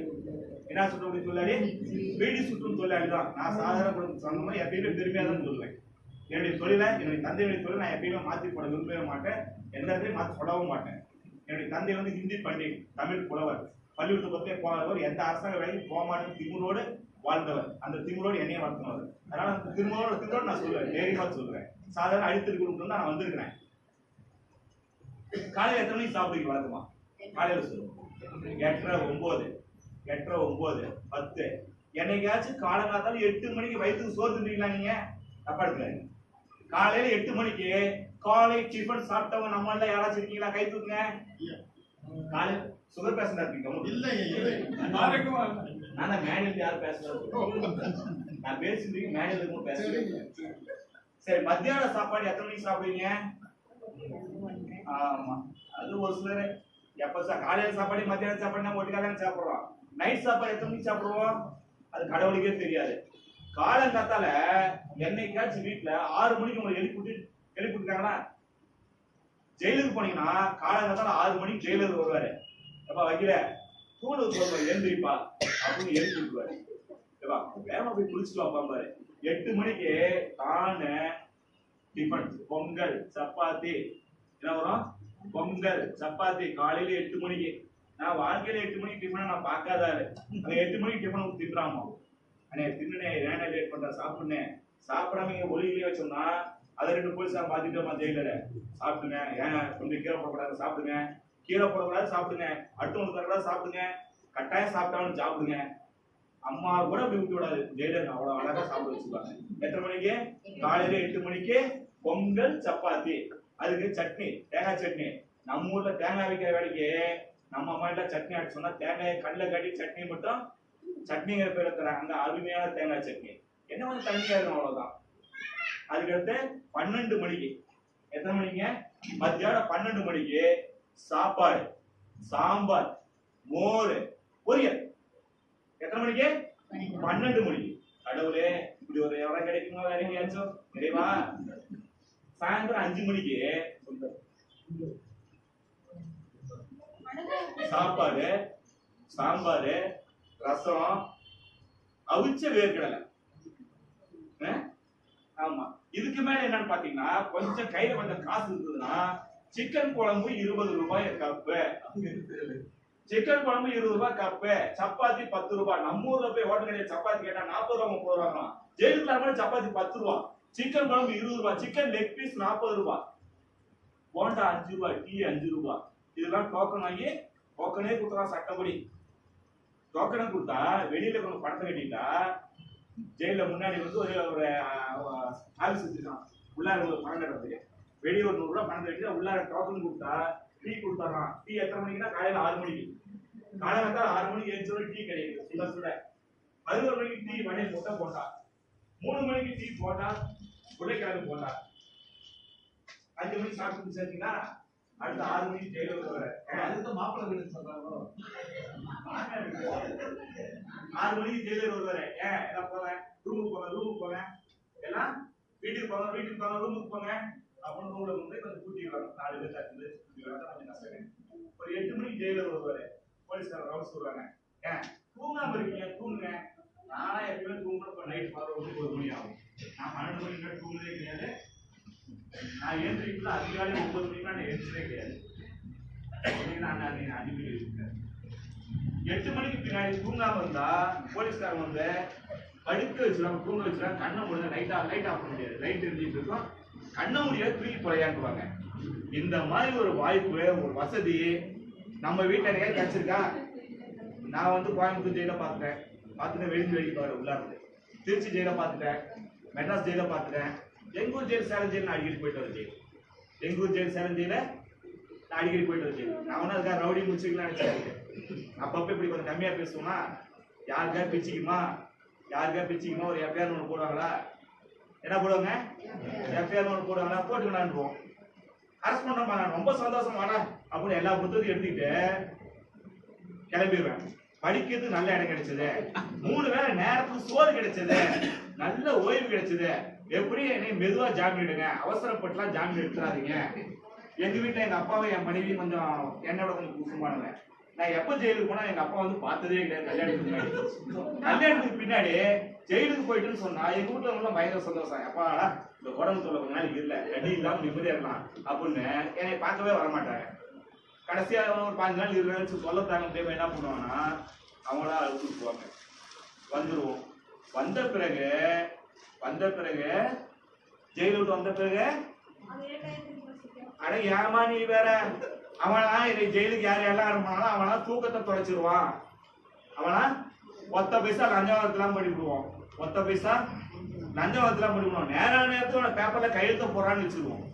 எல்லா அரசு ஊழியர்களும் எந்தெந்த அரசு ஊழியர்கள்லாம் தப்பு பண்ணானோ ஜெயிலுக்கு போறதுக்கு காரணமா இருந்தானோ அத்தனை அரசு ஊழியர்களும் எனக்கு பதில் சொல்லிக்கிட்டே இருக்கிறது அவனுக்கு வேலையா போயிடும். காலங்காத்தால 10 மணி போஸ்ட்மேன் வந்த உடனே அந்த ஆபீஸ்ல இருக்கிற எல்லா ஸ்டாஃப் ஊழியரும் நிற்பாங்க. இன்னைக்கு என்ன லெட்டர் வந்து வக்கீல் இருந்து அதுக்கு அவங்க பேர் வச்சிருக்காங்க. எங்க ஊர் முனிசிபாலிட்டி பேர் வச்சிருக்காங்க. அக்கெல்லாம் பாச்சிருங்க. வக்கீல் லவ் லெட்டர் யாருக்கு? நான் அனுப்புற பெட்சனுக்கு பேரு லவ் லெட்டர். இன்னும் யாருக்கு லவ் லெட்டர் இருக்கு? எங்க ஊர் முனிசிபாலிட்டி தாலுகா பேர் வச்சிருக்காங்க. முன்னாடி ஒரு தாசில் ஒருத்தர் போன் பண்ணாரு. ஊர் பேசணும் தப்பா வந்து நம்ம லைவ்ல ஓடிட்டு ரெக்கார்டிங் ஆயிருக்கு. ஒரு தாசிலர் போன் பண்ணாரு. அண்ணே என்னண்ணே இப்படி பண்றீங்க சொல்லுங்க அண்ணே. தாசிலர் கேட்கிறாரு அண்ணே போன்ல, என்னண்ணே இப்படி பண்றீங்க? நான் திருப்பி அவர்கிட்ட கேட்டேன், சொல்லுங்க என்ன நடந்து போச்சு? அண்ணே பெட்சனா வந்துச்சுனேன். தாலுகா இருந்தா பெட்சன் தான் வரும், பின்னா அல்வாவா வரும், இல்ல வேற ஏதாவது பிரியாணி வருமா அப்படின்னா அவரை இல்லண்ணே வேலையே செய்ய முடியல, எல்லா செக்ஷனும் உங்க வேலையை இந்த பெட்சனே பார்க்க வேண்டியதா இருக்கு. ஆமா பெட்சன் பார்த்தா வேற என்ன பண்ணுவீங்க சொல்லுங்க, என்ன பெட்சன் இருக்கு, எவ்வளவு பெட்சன் இருக்கு? இல்லைங்க 237 பெட்சன் இருக்கு. 234 எம்எல்ஏ எண்ணிக்கை, அதோட 3 கூட்டி சொல்றேன். அதிகமா சொல்ற மாதிரி தெரியுது. நான் அவ்வளவு பெட்சன் அனுப்புறிய, எல்லாம் நீங்க அனுப்புனா சீல் வச்சிருக்கீங்க, கையெழுத்து போடுங்க, உங்க கையெழுத்து தான் எல்லாமே கரெக்டா இருக்கு, உங்க பெட்சன் தான். இந்த பெட்சனை மட்டும் க்ளோஸ் பண்ணா 6 மாசம் தாலுகா ஆபீஸ்ல உங்க வேலையை மட்டும் தான் செஞ்சாகணும். நாங்க மற்றவங்களுக்கு வேலையை பார்க்கட்டுமா, உங்க வேலையை பார்க்கட்டுமா? கொஞ்சம் எங்களுக்கு உயிரோட விடுங்க, உயிரோட விட்டீங்கன்னா கொஞ்சம் தாலுகா ஆபீஸ்ல மற்ற வேலையை செய்வோம் அப்படின்னு தாசில்தார் சொன்னார். எனக்கும் அவர்கிட்ட பேசி முடிச்ச பிறகு எடுத்து ஆஃபீஸுக்கு ஃபைல எடுத்து பார்த்தேன். நாம வந்து 247 பெர்சன்ட் 37 பெர்சன்ட் சொன்னா இவ்வளவு நம்ம அனுப்பிட்டோம்னு பார்த்தா கம்மியா தான் அனுப்பியிருக்கிறோம். எவ்வளவு அனுப்பியிருக்கிறோம்? கம்மியா தான் அனுப்பியிருக்கோம். வந்தவங்க ஆளுக்கு 2% அனுப்பிட்டாங்க. ஆளுக்கு 2% என்ன கையெழுத்து அனுப்பிட்டாங்க. தாலுகா ஆஃபீஸ் நம்பி போச்சு. தாலுகா ஆஃபீஸ் நம்பி போச்சு. அதனால அரசு ஊழியர்கள்லாம் வந்து பயந்து நம்மளையா பண்ணிடுவாங்க, நம்ம பேப்பர் தான் கிழிச்சு போடுவாங்க, நம்ம உதவித்தொகை தராமலாம் பயந்து நினைச்சாதீங்க. நீங்க 4 பேப்பர் வச்சீங்கன்னா கூட 4 பேப்பர் வச்சா இந்த 4 பேப்பருக்கு பதில் சொல்றதுக்கு அவங்களுக்கு நேரம் போயிடும். மற்ற மாமூல் வேலையை பார்க்க முடியாம போயிடும். என்ன வேலையை பார்க்க முடியாது? மாமூல் வேலையை பார்க்க முடியாம போயிடும். அவன் மாமூல் வேலையை பார்ப்பானா டென்ஷன் ஆயிட்டு இந்த பேப்பருக்கு பதில் எழுதிட்டு போனா. எங்க தாலுகா ஆஃபீஸ்க்கு ஒரு லெட்டர் எழுதுனாங்க, முடிச்சுட்டு போறேன் வேலை முடிச்சார். 1990 முதல் இன்று வரை தாலுகா ஆஃபீஸ் வந்த பென்ஷன் அது மேல தாசில்தார் சொன்ன பதில இது தொடர்பான எல்லா முழு கோப்பு நகல் தேவை. எங்கிருந்து வந்த பென்ஷன் கொஞ்சம் கூட சொல்லியாச்சு. முதலமைச்சர் தலைப்பிரிடம் வந்து கலெக்டர் ஆஃபீஸ் வந்து நேரடியாக அல்லது வேறு வகையில் தாலுகா ஆஃபீஸ் வந்த எல்லா பென்ஷனையும் தாசில்தார் சொன்ன பதிலையும் முழுசா போடுறா அப்படின்னு. நம்ம ஊர் தாசில்தார் இந்த படிச்ச உடனே அவனுக்கு கொஞ்சம் அறிவு இருந்தானே என்ன பண்ணிருப்பானா, நீ நிறைய கேட்டியா கொஞ்சம் கம்மியா கேட்டா தந்தல, நிறைய கேட்ட தர முடியாது, என் மனு தள்ளுபடி பண்ணிக்கலாம். அதிகாரிகளுக்கு சட்டமே பெருசா தெரியாது. அதிகாரிகளுக்கு சட்டமே பெருசா முட்டா பசங்க வாங்கறதுக்கு மட்டும் தான் தெரியுமே தவிர வேலை செய்ய தெரியாது. இவன் உடனே எனக்கு பதில் கொடுத்தான், ஐயா நீங்க கேட்டதெல்லாம் எடுத்து எனக்கு 6 மாசம் டைம் வேணும், 6 மாசம் கொடுத்துறேன்னு பதில் வச்சான். நான் மறுபடியும் அவனுக்கு ஒரு லெட்டர் வச்சேன், சட்டத்துல 30 நாள் தான் சொல்லியிருக்கு, 6 மாசம் டைம் தர 30 நாள் முடியா அப்படின்னேன். அவன் நல்ல தகவல் ஆணையத்துக்கு ஒரு மேல்முறையீடு போனோம். அங்க இவனோட பெரிய அறிவாளிங்க அவன் சொல்லிட்டான், நல்ல வக்கீல் கேட்ட தகவல்லாம் ஒரு வாரத்துல இருக்கு அப்படின்ட்டான். நான் தாலுகா ஆஃபீஸுக்கு தெரியாதமா வேற ஒரு வழியா போயிருந்தேன். ஒரு அம்மா ரேஷன் கார்டு கிடைக்குன்னு சொல்லிச்சு, அந்த அம்மா ரேஷன் கார்டு வாங்கி தரலாம் சொல்லிட்டு வரலான்னு போறேன். போய் பார்த்தா தாலுகா ஆஃபீஸ் மீட்டிங் ஹால்ல இந்த ஹால் மாதிரி ஒரு 5 மடங்கு பெரிய ஹால்ல எல்லா பயிலையும் அடிக்க வச்சிருந்தாங்க. எனக்கு கொஞ்சம் வாய்ப்பு கொஞ்சம் அதிகம், எப்பயா போனா எதாவது பார்த்தோம்னா அது என்னன்னு கேட்போம். நான் தெரியாதமா டிஎஸ் வட்ட வழங்குறது ரேஷன் கார்டு அப்படின்ட்ட என்ன எவ்வளவு பேப்பர் அடிக்க வச்சிருக்கீங்க அப்படின்னு. அவர் சொன்னாரு, தெரியாத மாதிரி கேட்கறீங்க அப்படின்னாரு. தெரிஞ்சா நியாயம் எனக்கு கேட்கறேன் சொல்லி அப்படின்னா, எல்லாம் உங்களுக்காக தான் எடுத்து வச்சிருக்கோம், உங்களுக்கு தாசுக்காக தான். ஒரு மீட்டிங் ஹால்ல ஒரு 10,000 கிலோ ஃபைல் எடுத்து அடிக்க வச்சிருக்காங்க. ரெக்கார்ட் ரூம்ல எல்லா ஃபைலையும் மொத்த பேப்பருக்கு சொல்லி எடுத்து அடிக்க வச்சிருக்காங்க. இது எவ்வளவு நேரம் அடிக்க வச்சிருக்கான்னு பாத்தீங்கன்னா 4 மாசமா எடுத்து வச்சிருக்காங்க. 4 மாசமா நான் எடுத்து 4 வரி பேப்பரை 1990 முதல் இன்று வரை ராசிபுரம் வட்டாட்சியர் அலுவலகத்திற்கு முதலமைச்சர் வந்து மாவட்ட ஆட்சித்தலைவர் வந்து அல்லது வேறு அதிகாரிகள் வந்து அது நேரடியாக வரப்பெற்ற மனுக்கள் அதன் மீது வட்டாட்சியர் கொடுத்த பதில் இது தொடர்பான முழு கோப்புகள் தேவை. 4 வரி தான் நான் எழுதியிருந்தேன். 4 வரி எழுதுறதுக்கு இவங்க 4 மாசமா பேப்பர்லாம் எடுத்து கண்டுபிடிச்சு அடிக்க வச்சிருக்கிறான். அதை வேற ஜெராக்ஸ் எல்லாம் முடிச்சுதான் எடுக்கிறதுக்கு. போக்குவரத்து கழகம் இருக்கீங்களா, நமக்கு கவர்மெண்ட் பஸ் இருக்கு இல்லைங்க, சேலம் கவர்மெண்ட் பஸ்ல இருந்து ஒரு பஸ் போட்டான். ஒரு பஸ் ரெக்கார்டு ஜெராக்ஸ் அள்ளிட்டு இருந்து உங்களுக்கு தரப்பு கொண்டு வந்து கொடுத்தான். நான் வச்சது ஒத்த பேப்பர். பொதுமக்கள் டிக்கெட் வசூல் பண்ணியாரா, அந்த டிக்கெட்ல கஜானாவுக்கு போச்சா இல்லையா, இன்வாய்ஸோட காப்பி போடுறா 10 வருஷத்துக்கு அப்படின்னு. அவன் தான் 30 நாள் பதில் எங்க சொல்றான், ஃப்ரீயா தான் தரான். காசு வாங்கணும் நம்ம வசதி இல்லைன்னு அவனுக்கு தெரியும் இல்ல, அதனால ஒரு பஸ் நிறைய ரெக்கார்டு சாக்கு மூட்டையில ரெடி பண்ணுவான். கொண்டு எங்க ஆஃபீஸ் வாசல் நிறுத்திட்டு, சார் தகவல் சந்திரன் பதில் கொண்டு வருவோம் சார் அப்படின்னா, ஏதோ 2 பேப்பர் கொண்டு வந்துருப்பான்னு கொண்டு வாங்க அப்படின்னு. இல்ல சார் வண்டியில இருக்கு சார். நான் ஏஞ்சி போய் வண்டியை பார்த்தா டிரைவிங் ஸ்கூல் வண்டி இருக்குங்க ஏடிசில டிஎஸ்டிசில, அந்த வண்டியில சாக்கு மூட்டை அடிக்க வச்சா ஒரு 20 மூட்டையை. நான் பார்த்து என்ன அது அப்படின்னா, உங்களுக்கு தரது தான் சார். அப்படியே பழைய முறையில கொண்டு இறக்கி விட்டு பழைய முறையில போட்டா காசு கிடைக்குதா அப்படின்னு பழைய முறையில தான் போட்டேன். பழைய முறையில தான் போட்டேன். நான் வச்சது ஒத்த பேப்பரு. நான் வச்சது ஒத்த பேப்பரு. 4 மாசம் ராசிபுரம் தாலுகா ஆஃபீஸர் எல்லா வேலையும் விட்டு எனக்கா பதில் எழுதிருக்கான். டிஎஸ்டிசில லாரி நிறைய கொண்டு வந்து மூட்டை இறக்கி வச்சுட்டு போறான். ஒத்த பேப்பர் போட்டோம்னா அவங்க தூக்கம் போயிடும். இந்த வேலையை செய்யற நேரத்தில் அவனால மற்ற மாமூல் வேலையை செய்ய முடியுமா, மற்ற வேலையை செய்ய முடியுமா, வசூலை பார்க்க முடியுமா, கல்ல வேலை முடியுமா? அதிகாரி என்ன செய்யணும் பாத்தீங்கன்னா, உங்ககிட்ட ஒரு 100 ரூபாய் லஞ்சம் வாங்கினான்னு வச்சுக்கிறேன், அந்த 100 ரூபாய் அவன் பாக்கெட்ல வச்சுக்க முடியாது. அவன் பாக்கெட்ல வச்சிருந்தாரு. உங்க ஊர் முன்சிப்பு உங்ககிட்ட ஒரு 100 ரூபாய் தோட்டி மூலமா லஞ்சம் வாங்கிட்டாருன்னா அந்த 100 ரூபாய் ஒரு பாக்கெட்டுக்கு போகுதுன்னு நினைச்சீங்கன்னா தாசில்தாருக்கு அதுல பர்சன்டேஜ் இருக்கு. யாருக்கு? தாசில்தாருக்கு இருக்கு. தாசில்தார் கீழே ஒரு ஜோனல் தாசில்தார் இருக்காரு, இந்த முன்சிப்பை மேய்க்கிறதுக்கு அவருக்கு ஒரு பர்சன்டேஜ் போகுது. ஆர்ஐன்னு ஒருத்தர் இருக்காரு, வருவாய் ஆய்வாளர். இவர் எவ்வளவு வருமானம் பண்றாங்க ஆய்வு பண்றதுக்காக, ஆராய்ச்சி பண்றதுக்காக ஒரு ஆர்ஐ இருக்காரு. அவருக்கு ஃபர்ஸ்ட் இது போகுது. ஆர்டிஓ சர்ப்ரைஸ்னு ஒருத்தர் இருக்காரு, கோட்டாட்சி தலைவர், கோட்டாட்சி தலைவர். அவரு இந்த ஊருக்கு வந்தாருன்னா இந்த முன்சீப்ல கரிஞ்சோறு வாங்கி போடணும். என்ன வாங்கி போடணும்? பிரியாணி வாங்கி போடணும். பாயமார்க்குள்ள சொல்லாம இருக்காரு. பிரியாணி வாங்கி போடணும். கலெக்டர் வாங்கினாலும் சரி உங்களுக்கு கொடுத்தாகணும். வாங்கினாலும் சரி கொடுத்தாகணும். அதனால இந்த அரசு ஊழியர்களை பார்த்துலாம் பயப்படாதீங்க. இவங்க எல்லாம் உங்களுக்கு கிடைச்ச அடிமைகள். அக்பாருக்கு அடிமைகள். வடிவேல் காமெடி மாதிரி தான். ஆமா, நமக்கு வாச்ச அடிமைங்க.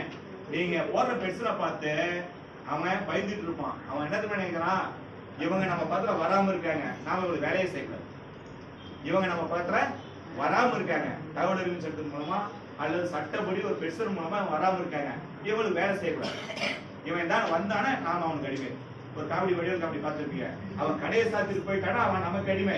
கடையை திறந்து வச்சுதானே நம்ம ரோட்டை மாத்திக்கிறோம். அந்த மாதிரி நீங்க பெருசன் தகவல் சட்டம் போடாதனால, கேள்வி நீங்க கேட்காதனால, உன் வேலைக்காரனை நீங்க வேலை வாங்காதனால அவன் என்ன நினைச்சிட்டு இருக்கிறான், கடைய மூடிட்டு போயிட்டாப்ல, நமக்கு ஒரு அடிமை மாட்டிக்கிச்சு அப்படின்னு அவன் நினைச்சிட்டு இருக்கான். நீங்க கேட்க ஆரம்பிச்சீங்கன்னா அவன் உங்களுக்கு அடிமை. கேட்க ஆரம்பிச்சா அவங்க உங்களுக்கு அடிமை. ஏதாவது நம்மள ஏதாவது பாதிச்சிருமா, நமக்கு ஏதாவது பிரச்சனை வந்துருமா? 150 கேஸ் வக்கீல் மேலே போட்டு சொன்னாங்க. வக்கீல் மேலே கேஸ் போடக்குள்ள, தலைவர் மேலே கேஸ் போடக்குள்ள, சிதம்பரம் மாதிரி பெரிய ஆள்லாம் ஜெயில இருக்கக்கூடாது. நாம சாதாரண நாம கூலி வேலைக்கு போயிட்டு சின்னதாக வேலை செஞ்சுட்டு இருக்கிறோம், பாதிக்கப்பட்டவனா இருக்கோம். நாம உதவி கேட்டு போறோம். நாம கேள்வி கேட்டோம்னா ஏதாவது கேஸ் போடுவாங்களா, பிரச்சனை ஆயிருமான்னு பாத்தீங்கன்னா பயப்படவே தேவையில்லை. இப்ப நாங்க ராஜஸ்தான் சென்னையில் வந்திருக்காரு, அண்ணனுக்கு எனக்கு கொஞ்சம் கோபம் வந்ததுன்னு வச்சுக்கோங்க, நாங்க அடிக்கடி கோபம் கொஞ்சம் பேசிக்குவோம். 2 பேர் தட்டி பிடிச்சி உருண்டுறோம்னு வச்சுக்கோங்க, சண்டை பண்ணிக்கணும்னு வச்சுக்கோங்க, போலீஸ்ல போய் அவர் கேஸ் கொடுத்துருவாரு. என் மேல போலீஸ் என் மேல ஒரு எஃப்ஐஆர் போட்டுருவோம். நான் போய் கோர்ட்ல போய் ஜாமீன் எடுத்து வந்துருவேன். கோர்ட்ல வந்து வழக்கு நடத்தி ஒரு தண்டனை கிடைக்கும், அது விடுதலையாவோ ஏதோ ஒரு கர்மா தண்டனை நடக்கும். இது நம்மளுக்குள்ளார நடந்துக்கிட்டா, யாருக்குள்ளாரீங்க, சாதாரண குடிமகன் 2 பேர் சண்டை பண்ணிட்டாங்கன்னா பிரச்சனை அப்படின்னா ஒரே ஒரு கேஸ், ரெண்டாவது ஒரு கேஸ் அவரால் என் மேல போட முடியும், நான் ஒரு மேல போட முடியுமான்னு பார்த்தா ரெண்டாவது ஒரு கேஸ் போடவே முடியாது. ஆனா ஒரு அரசாங்க ஊழியர் தப்பு பண்ணிட்டான்னு வச்சுக்கிறேன், ஒரு போலீஸ்காரனோ ஒரு அரசாங்க ஊழியரோ தப்பு பண்ணிட்டா அந்த தப்பு பண்ணதுக்கு ஒரு கேஸ், எதுங்க, குற்றம் பண்ணதுக்கு ஒரு கேஸ், போலீஸ் மூலமா ஒரு கேஸ் போட்டுக்கலாம். போட்டுட்டது இல்லாம அவன் தப்பு பண்ணதுக்கு அவன் டிபார்ட்மெண்ட் வந்து அவன் மேல ஒழுங்கு நடவடிக்கை எடுக்கும். என்ன எடுங்க, ஒழுங்கு நடவடிக்கை எடுத்து மெமோ கொடுத்துருவாங்க, சஸ்பெண்ட் பண்ணிடுவாங்க, சம்பளத்துல 100 ரூபாய் ஒரு பணத்தை பிடிச்சிருவாங்க. ஒருவேளை அவனை வீட்டுக்கு அனுப்பி டிஸ்மிஸ் பண்ணிட்டாங்கன்னா 5 பைசா கூட கிடைக்காது. இப்ப அரசு ஊழியர்களுக்கு என்னென்ன உதவிகளா இருக்குன்னு உங்களுக்கு தெரியும். இப்ப அரசாங்க ஊழியர்களுக்கு சம்பளம் தராங்கல்ல, சம்பளம் தராங்களா? இப்ப நாம வேலைக்கு போனோம்னா கூலி தராங்க, சம்பளம் தராங்க. அரசு ஊழியர்களுக்கு இந்த சம்பளம் இல்லாமல் TADA பயணப்படி பஞ்சப்படி, என்ன படிங்க, பயணப்படி பஞ்சப்படி, அது என்ன பஞ்சப்படி, ஊர்ல பஞ்சம் வந்துச்சா? அந்த அரசு ஊழியர் முன்னாடி எப்பயுமே பஞ்சம் இருக்கு, அதனால ஒரு பஞ்சப்படி. அரசாங்கத்தர முறையான சம்பளம் TADA பயணப்படி பஞ்சப்படி. இது இல்லாம இன்னொன்னு என்னன்னாக்க, ஒருவேளை ஒரு உடம்பு சரியில்லாம லீவ் போட்டான்னா சம்பளத்துடன் கூடிய விடுப்பு, சம்பளத்தோட லீவ் அவருக்கு. ஆமா, பண்டிகை வந்துச்சுன்னா சம்பளத்தோடு லீவு. வேற மதத்து ரம்ஜானுக்கு ஒரு இந்து வந்து கொண்டாடிக்கலாம் சம்பளத்தோடு. பாய் மாவட்டத்துக்கு போய் பிரியாணி சாப்பிட்றதுக்கு சம்பளத்தோட அரசாங்க ஊழியர் லீவ் எடுத்துக்கலாம். உங்க வீட்டுல வந்து பாயம்மா நம்ம வீட்டு மாரியா கோயிலுக்கு வந்து பண்டிகை லீவ் வந்துட்டு போனாங்கன்னா அரசு ஊழியர் வந்து அந்த அம்மா சம்பளத்தோட லீவ் எடுத்துக்கலாம். மாரியம்மன் பண்டிகை. ஆமா, அது மாதிரி அப்புறம் போய்க்கலாம். ஒருவேளை இந்த அரசாங்க ஊழியர் செத்து போயிட்டாருன்னு வச்சுங்களேன், இந்த அரசாங்க ஊழியர் வேலை செஞ்சு செத்து போயிட்டாருன்னு வச்சுங்களேன், அவருடைய மனைவிக்கு இவரு எத்தனை வருஷம் வேலை செய்வாரோ அத்தனை வருஷத்துக்கு அரை சம்பளம். ஏன்னா இந்த அம்மா இந்த அரசு ஊழியர் வந்து நமக்காக கஷ்டப்பட்டு வேலை செஞ்சார்ல, பொதுமக்களுக்காக சேவை செஞ்சார், அந்த அம்மா பாவங்கள நடுத்தரும் நிற்கிறாதுல, அதனால அரசு ஊழியருடைய மனைவிக்கு அவருடைய பணியாளர் வரைக்கும் ரிட்டைர்மெண்ட் பீரியட் வரைக்கும் வேலை செஞ்சு ரிட்டையர்ட் ஆனாங்கன்னா, ரிட்டையர்ட் ஆன பிறகு அவர் போய் வீட்டுல போய் சம்பளம் இல்லாம இருந்தாருன்னா வீட்டுல யாரும் மதிக்க மாட்டாங்கல்ல. நீ என்ன எங்க வீட்டுக்கார சொல்லி கத்தல, அரசாங்கத்துல போய் வேலை செய்ய சொல்லி பொதுமக்களுக்கு தானே சேவை செஞ்ச, நீ பொது ஊழியர் சொல்லி பொதுமக்களுக்கு சேவை செஞ்சுட்டு இருந்தால, அதனால உன நான் இதோட சோறு போட சொல்லி பிள்ளை சோறு போடாம விட்டா என்ன பண்ணுதுன்னு அரசு ஊழியருக்கு பென்ஷன். என்னங்க பென்ஷன்? எது வரைக்கும்? சாவர வரைக்கும். ஒருவேளை அரசாங்க வேலையில அந்த அரசு ஊழியர் செத்து போயிட்டான்னா அவர் பிள்ளைங்களுக்கு கருணை அடிப்படையில் வேலை, அரசு வேலை. பென்ஷன் வாங்கிட்டு செத்து போயிட்டாங்கன்னா அவருடைய மனைவிக்கு அந்த மனைவி இறந்து போகும் வரை அந்த அம்மாவுடைய வாழ்நாள் வரைக்கும் குடும்ப ஓய்வூதியம் இந்த பென்ஷன்ல பாதி. இவ்வளவு வசதி வாய்ப்புகள் அரசாங்கம் தருது இல்ல, இவ்வளவு வசதி வாய்ப்புகள் அரசாங்கம் தருது இல்ல. ஒருவேளை அவனை டிஸ்மிஸ் பண்ணிட்டாங்கன்னா, அரசு ஊழியர் தப்பு பண்ணிட்டான்னு சொல்லிட்டு அவர் வீட்டுக்கு அனுப்பிட்டாங்கன்னா இது எதுவுமே கிடைக்காது. இது எதுவுமே சாகிற வரைக்கும் இவருக்கும் ஒரு பிள்ளைகளுக்கு கிடைக்க வேண்டிய, மனைவி கிடைக்க வேண்டிய இத்தனை வாய்ப்புகளை ஒரு அரசாங்க ஊழியர் இழந்து போக விரும்புவாரா? இப்படி யாராவது நஷ்டம் விரும்புவாங்களா? விரும்புவாங்களா? விரும்ப மாட்டாங்கல்ல. உங்க அந்த மாதிரி அரசு ஊழியர் தப்பு பண்ணிட்டாருன்னா அவர் மேல ஒரு கேஸ், கிரிமினல் கேஸ், ஒழுங்கு நடவடிக்கை. அது இல்லாம உங்ககிட்ட பெண்கள்கிட்ட யார்கிட்டயாச்சும் தப்பு பண்ணிட்டாங்கன்னா, சண்டை பண்ணிட்டாங்கன்னா, உங்ககிட்ட சட்டவிரோதம் நடந்துட்டாங்கன்னா பெண்கள் ஆணையத்தின் மூலமாக அவர்களுக்கு தண்டனை வாங்கி தரலாம். பாதிக்கப்பட்ட நபர் பொதுமக்கள், தலித், தாழ்த்தப்பட்ட பழங்குடியினராக இருந்தால் பழங்குடியினர் கமிஷன் மூலமாக, தாழ்த்தப்பட்ட கமிஷன் மூலமாக ஒழுங்கு நடவடிக்கை எடுக்கலாம். ஏதாச்சும் சட்ட விரோதமா கொண்டு போய் போலீஸ் உட்கார வச்சிட்டாங்க, ஆபீஸ் நம்மள ஏதாச்சும் திட்டாங்க, உடல் ஊனமுற்றவர்களுக்கு செய்ய வேண்டிய உரிமைகளை செஞ்சு கொடுக்கல அப்படின்னா மனித உரிமை ஆணையத்தின் மூலமாக அவர் மீது நடவடிக்கை எடுக்கலாம். இப்ப ராஜேஷ் சார் நானும் அடிச்சுக்கிட்டா ஒரே ஒரு கேஸ கோர்ட்ல போய் முடிச்சுட்டு வந்துருவோம். அதுக்கடுத்து நாங்க ரெண்டு காலத்துக்கு போயிடுவோம், ஒண்ணுமே பண்ண முடியாது. ஆனா அரசு ஊழியர் தப்பு பண்ணிட்டாருன்னா எத்தனை கேஸுங்க? டஜன் கணக்குல, அரை டஜன் கேஸ போட்டலாம். இதனால அரசு ஊழியர்கள் தான் உங்களை பார்த்து பயந்துட்டு இருக்காங்க. அரசு ஊழியர்கள் தான் உங்களை பார்த்து பயந்துட்டு இருக்காங்க. நீங்க உங்க அதிகாரத்தை, உங்ககிட்ட பவரை, உங்ககிட்ட ஆயுதத்தை நீங்க எடுக்கவே மாட்டேங்கிறீங்க. அதனால அவங்க தைரியமா நம்மளே மிரட்டி பார்த்துட்டு இருக்காங்க. நம்ம வேலைக்காரன் நம்மளே மிரட்டி பார்த்துட்டு இருக்கிறோம். முதலாளி நாம வேலைக்காரன் வேலை வைக்கிறதுக்கு பயப்படுறோம், வேலைக்காரன் வேலை வைக்க பயப்படுறோம், வேலைக்காரனை சட்டப்படி மிரட்ட பயப்படுறோம், வேலைக்காரனை சூப்பர்வைஸ் பண்றதுக்கு, மிரட்டுவதற்கு, அவன்கிட்ட வேலை வாங்குவதற்கு முதலாளிகள் தயங்குறோம். முதலாளிகள் தயங்காம அப்படி எழுச்சி நின்னோம்னா அதிகாரிகள் நம்முடைய வேலைக்காரர்களாக கடமையை செய்ய ஆரம்பிச்சுருவாங்க. அதிகாரிகள் கடமை செய்ய ஆரம்பிச்சா இன்னைக்கு சட்ட அமைப்பு அருமையான சட்டம். இந்தியாவில் இருக்கிற சட்டம் மாதிரி, இந்தியாவில் கூடிய நீதிமுறை மாதிரி உலகத்துல வேற எங்கேயுமே அவ்வளவு நல்ல சட்டம் கிடையாது. இந்தியாவில் கூடிய சட்டம் தான் நல்ல சட்டம். நமக்கு சரியா கிடைக்க வேண்டிய எல்லா விஷயமும் கிடைச்சிடும். அதிகாரிகள் சரியில்லை. அதிகாரிகள் சரியில்லாம இருக்கிறது காரணம் அந்த அதிகாரி சம்பளத்துல முதலாளியான இந்திய குடிமக்களாகிய நாம நம்முடைய உரிமையை கேட்காம இருக்கோம். தலைவர் சொன்ன மாதிரி ஒரு மனு கொடுத்தீங்க, மனுக்கு பதில் வரல, தலைவர் சத்த மனு கொடுங்க, அவருக்கு மேலபடி அதிகாரம் கொடுங்க. மனு கொடுத்து 30 நாள் ஆச்சு, 30 நாள்ல அவர் முடிவு எடுத்துக்கணும். முடிவு எடுக்காம இருக்காரு, எங்களுக்கு பதில் சொல்லாம இருக்காரு, டிசிப்ளினரி ஆக்ஷன் ஒழுங்கு நடவடிக்கை கொடுங்க. பாருங்க, அலறுவாங்க. அதிகாரிகள் உங்க வீட்டு வாசல் வந்து நின்றுவாங்க. தலைவர்கள் வீட்டு வாசல் போய் அதிகாரி நின்றதெல்லாம் பெரிய விஷயம் கிடையாது, இது வழக்கமா நடக்கிறது. ஆனா உங்க வீட்டு வாசல் நிக்க முடியுமா? உங்களுக்கான சேவையை செய்ய வைக்க முடியுமா பார்த்தா அந்த அதிகாரம் உங்க கையில இருக்கு. இப்ப அப்படியே சொல்லுங்க, இந்த இடத்துல எத்தனை எம்பி உட்காந்துருக்கீங்க? யார் யார் இங்க இருக்கணும் எம்பி?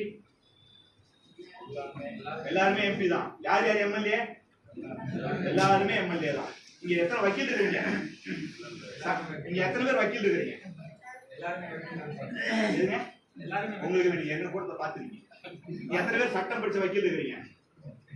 இல்லையா? நான் மட்டும்தானா? நான் வந்து வழக்கறிஞர் தொழில் செய்கிறவர். யார் வக்கீல் பார்த்தா நீங்க எல்லாமே வக்கீல் தான். சட்டம் பேசுவீங்கன்னா நீங்க எல்லாமே வக்கீல் தான். வழக்கை உடைப்பவர் அனைவரும் வழக்குரைஞர்.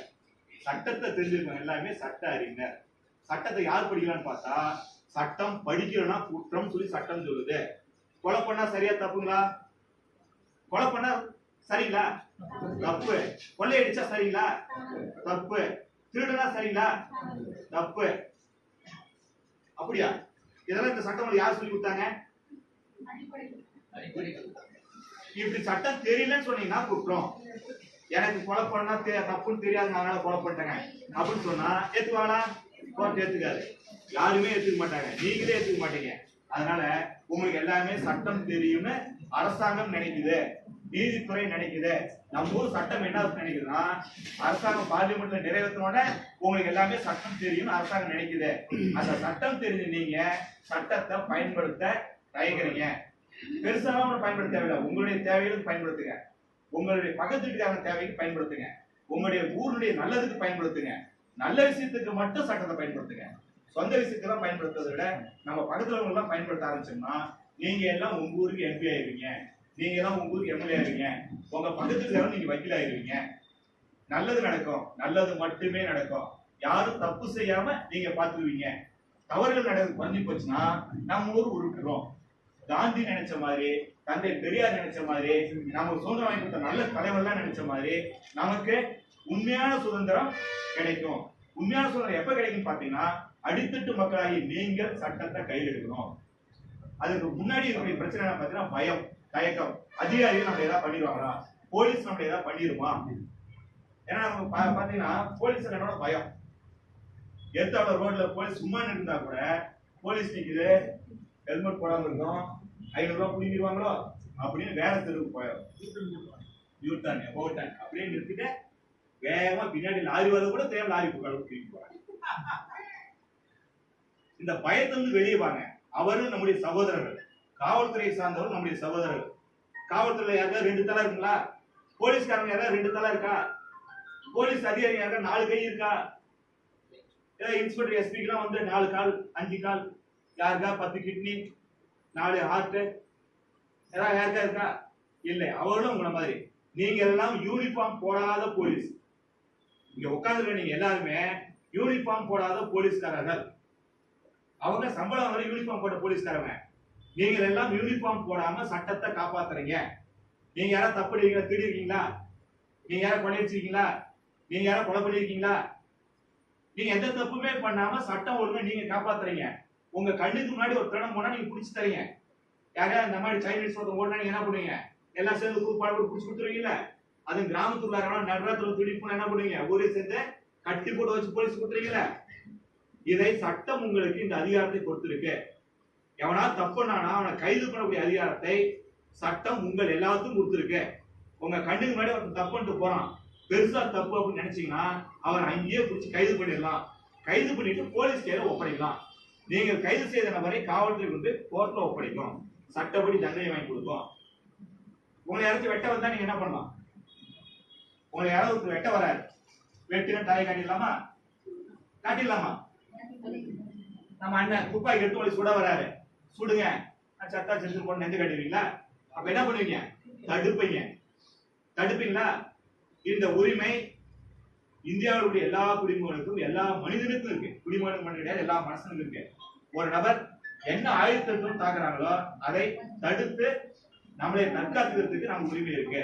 தேவைப்பட்டால் நம்மளை அடிக்க வரவங்க, நம்மளை கொல்ல வரவங்களை தாக்குவதற்கும் நமக்கு உரிமை இருக்கு. இப்ப தூத்துக்குடியில போலீஸ் சுட்டுச்சுங்களா? வர சுட்டாங்களா? தூத்துக்குடியில என்ன சுட்டாங்க? சப்பாத்திங்களா? சில்லி சிக்கனா? எத்தனை பேர்த்தீங்க? 13 பேர்த்த. அது ஒரு பொண்ணு சுட்டாங்க. அந்த பொண்ணு என்ன மாதிரி கொஞ்சம் அதிகமா பேசிட்டே இருந்துச்சு. எங்க ஊர்ல தண்ணி கெட்டு போச்சு, தூத்துக்குடியில தண்ணி கெட்டு போச்சு, காத்து கெட்டு போச்சு அப்படின்னு. தூத்துக்குடியில காத்து கெட்டு போயிடுச்சு, தண்ணி கெட்டு போச்சு, சுத்தமான காத்து கொடு, சுத்தமான தண்ணி கொடுன்னு ரொம்ப பேசிட்டு இருந்தது பொண்ணு. போலீஸ்காரன் விட்டா எங்க தெரியல, வாயப்பா சுட்டான். எங்க ஊர் போலீஸ்ல துப்பாக்கி சுட சொன்னீங்கன்னா என்னைய பார்த்து வாயப்பா சொல்ல மாட்டான், நாக்க பார்த்தே சொல்லுவான். ஏன்னா என் நாக்கு அவ்வளவு சளி இருக்கும், அவ்வளவு பாதிக்கப்பட்டு பேசி எடுத்த போலீஸ் தான் நிறைய இருக்காங்க. என் பேச்சை கேட்டு பேசி எடுத்தவங்களா இருக்கேன், என் பேச்சை கேட்டு டிரான்ஸ்பர் ஆகிட்டு போனவங்களா இருக்கேன். அவங்க எல்லாம் துப்பாக்கி கொடுத்தா என்ன நடக்குன்னு நினைச்சுப்பாரு. இந்த போலீஸ்க்கு துப்பாக்கியில் சொல்லக்கூடிய அதிகாரம் யார் கொடுத்தாங்கன்னு பாத்தீங்கன்னா சட்டம் கொடுத்துருக்கு. இந்த சட்டம் யாரு கொடுத்துருக்கு பாத்தீங்கன்னா உங்களுக்கு தான் அந்த அதிகாரத்தை கொடுத்துருக்கு. உங்களை யாராச்சும் அடிக்க வந்தாங்கன்னா தடுத்துக்க, உன்னை யாராச்சும் வெட்ட வந்தாங்கன்னா தடு. இதுக்கு மேல விட்டு வச்சா அவன் உன்னை கொன்னுடுவான், உன்னுடைய உயிர் பாதுகாப்பு தேவைன்னா எதிரியை கொல்லலாம் அப்படிங்கிற பாதுகாப்புக்கான உரிமையை சட்டம் குடிமகனுக்கு கொடுத்திருக்கு, பொதுமக்களுக்கு கொடுத்திருக்கு. இந்த பொதுமக்களுக்கு கொடுத்த அதிகாரத்தை தான் போலீஸ்காரன் எப்படி அப்படியே தோசையை திருப்பி போட்டான், தோசைய திருப்பி போட்டான். பொதுமக்களை யாராச்சும் அடிக்க வந்தா பொதுமக்களுக்கு பாதுகாப்புக்காக என்னை வந்து இப்ப அண்ணன் வந்து அறுவாளத்தை வெட்ட வரா இருக்குன்னா இருக்கிறதே நீங்க தான் வலிமையான, இன்னொன்னு நீங்க வெட்ட மாட்டேங்க. இப்ப அண்ணன் வந்து அறுவாளத்தை வெட்ட வராருன்னா நான் இந்த சேரை எடுத்து அந்த அறுவாளை தடுக்கலாம்.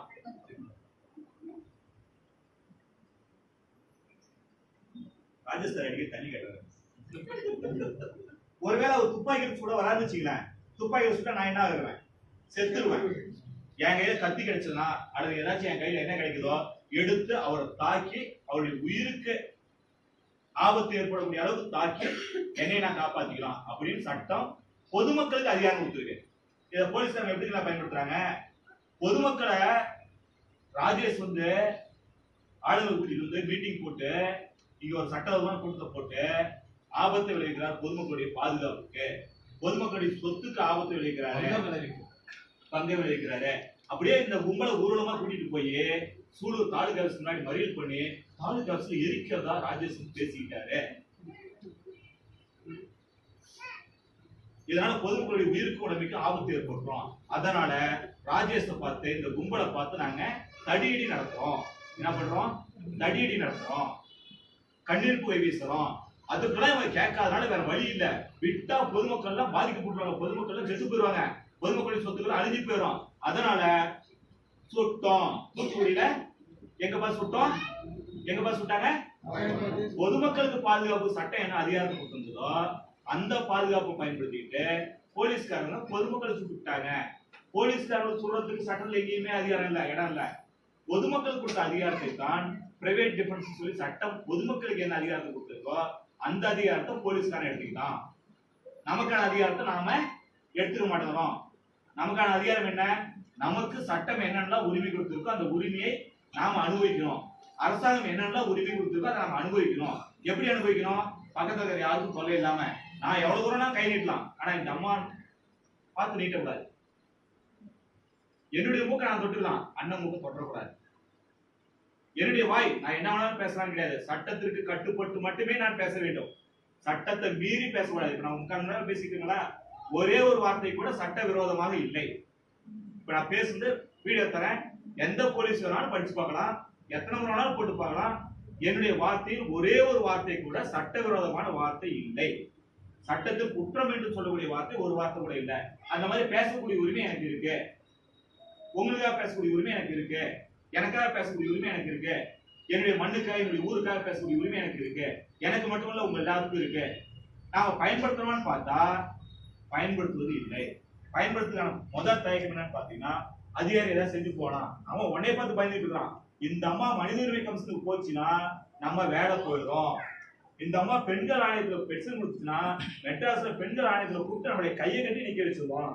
இந்த அம்மா அங்க வராது, ஒரு வாய்தா பண்ணிட்டு அதுக்கடுத்து வக்கீல் வச்சு வரவே வராது.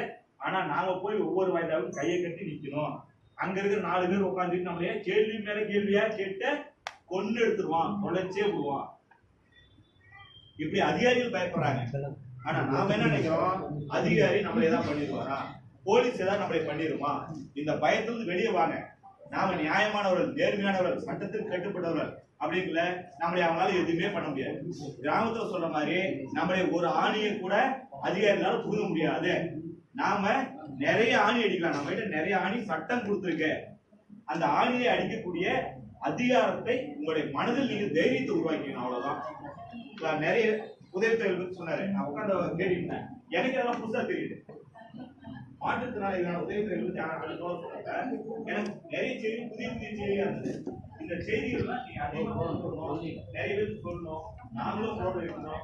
எதற்கும் பயப்படாத துணிச்சலோடு செயல்படுங்க. துணிச்சலா செயல்பட்டீங்கன்னா எதிரில் இருக்க எல்லாருமே சாதாரண விலை மாதிரியே சாதாரண சொல்லலாம். எல்லாத்துக்குமே 2 கை தான் இருக்கு, எல்லாத்துக்குமே 2 கால் தான் இருக்கு, எல்லாத்துக்குமே 2 கண் தான் இருக்கு, எல்லாத்துக்குமே சின்ன முறை தான் இருக்கு. ஆனா அதை பயன்படுத்தினா அப்துல் கலாம் உலகளவில் இன்னைக்கு வரைக்கும் பேசப்படுறாங்க. நாம பயன்படுத்தாமலே இருக்கிறோம். தைரியமா பயன்படுத்துறோம்னா மக்களுக்கு ஏதாவது நல்லது பண்ணிட்டு இருக்காங்க, அவங்களுக்கு ஏதாவது நல்லது பண்ணிக்கிறாங்க. நீங்க உங்களுடைய தேவைகளுக்காக சட்டத்தை பயன்படுத்துங்க. எதற்காகவும் லஞ்சம் கொடுத்துருக்காங்க. எவனால லஞ்சம் கேட்டானா யோசிக்காதீங்க, கலட்டுங்க, சாத்துங்க. எவன் லஞ்சம் கேட்டாலும் சரி சாத்துங்க. அடுத்து யார்கிட்டயாச்சும் கேட்கறதுக்கு எனக்கு உடம்பு இருக்குங்களா அடிக்கிறவங்க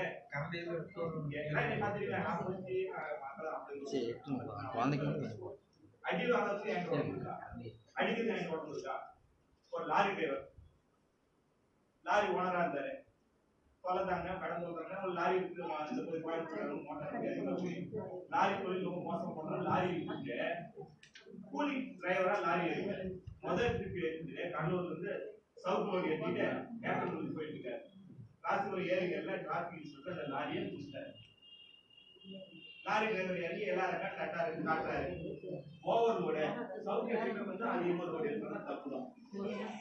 ஓவர் லோடு ஃபைன் கட்டணும். காசு வந்து பாத்தீங்கன்னா ஒரு 300 ரூபாய் 400 ரூபாய் இருக்கிற காசு கொடுக்குறாரு. கடைசியா 10,000 கேட்டா 5,000 கேட்டு அடுத்து கடைசி 500 ரூபாய்க்கு வந்தாரு. எவ்வளவு கேட்டாங்க?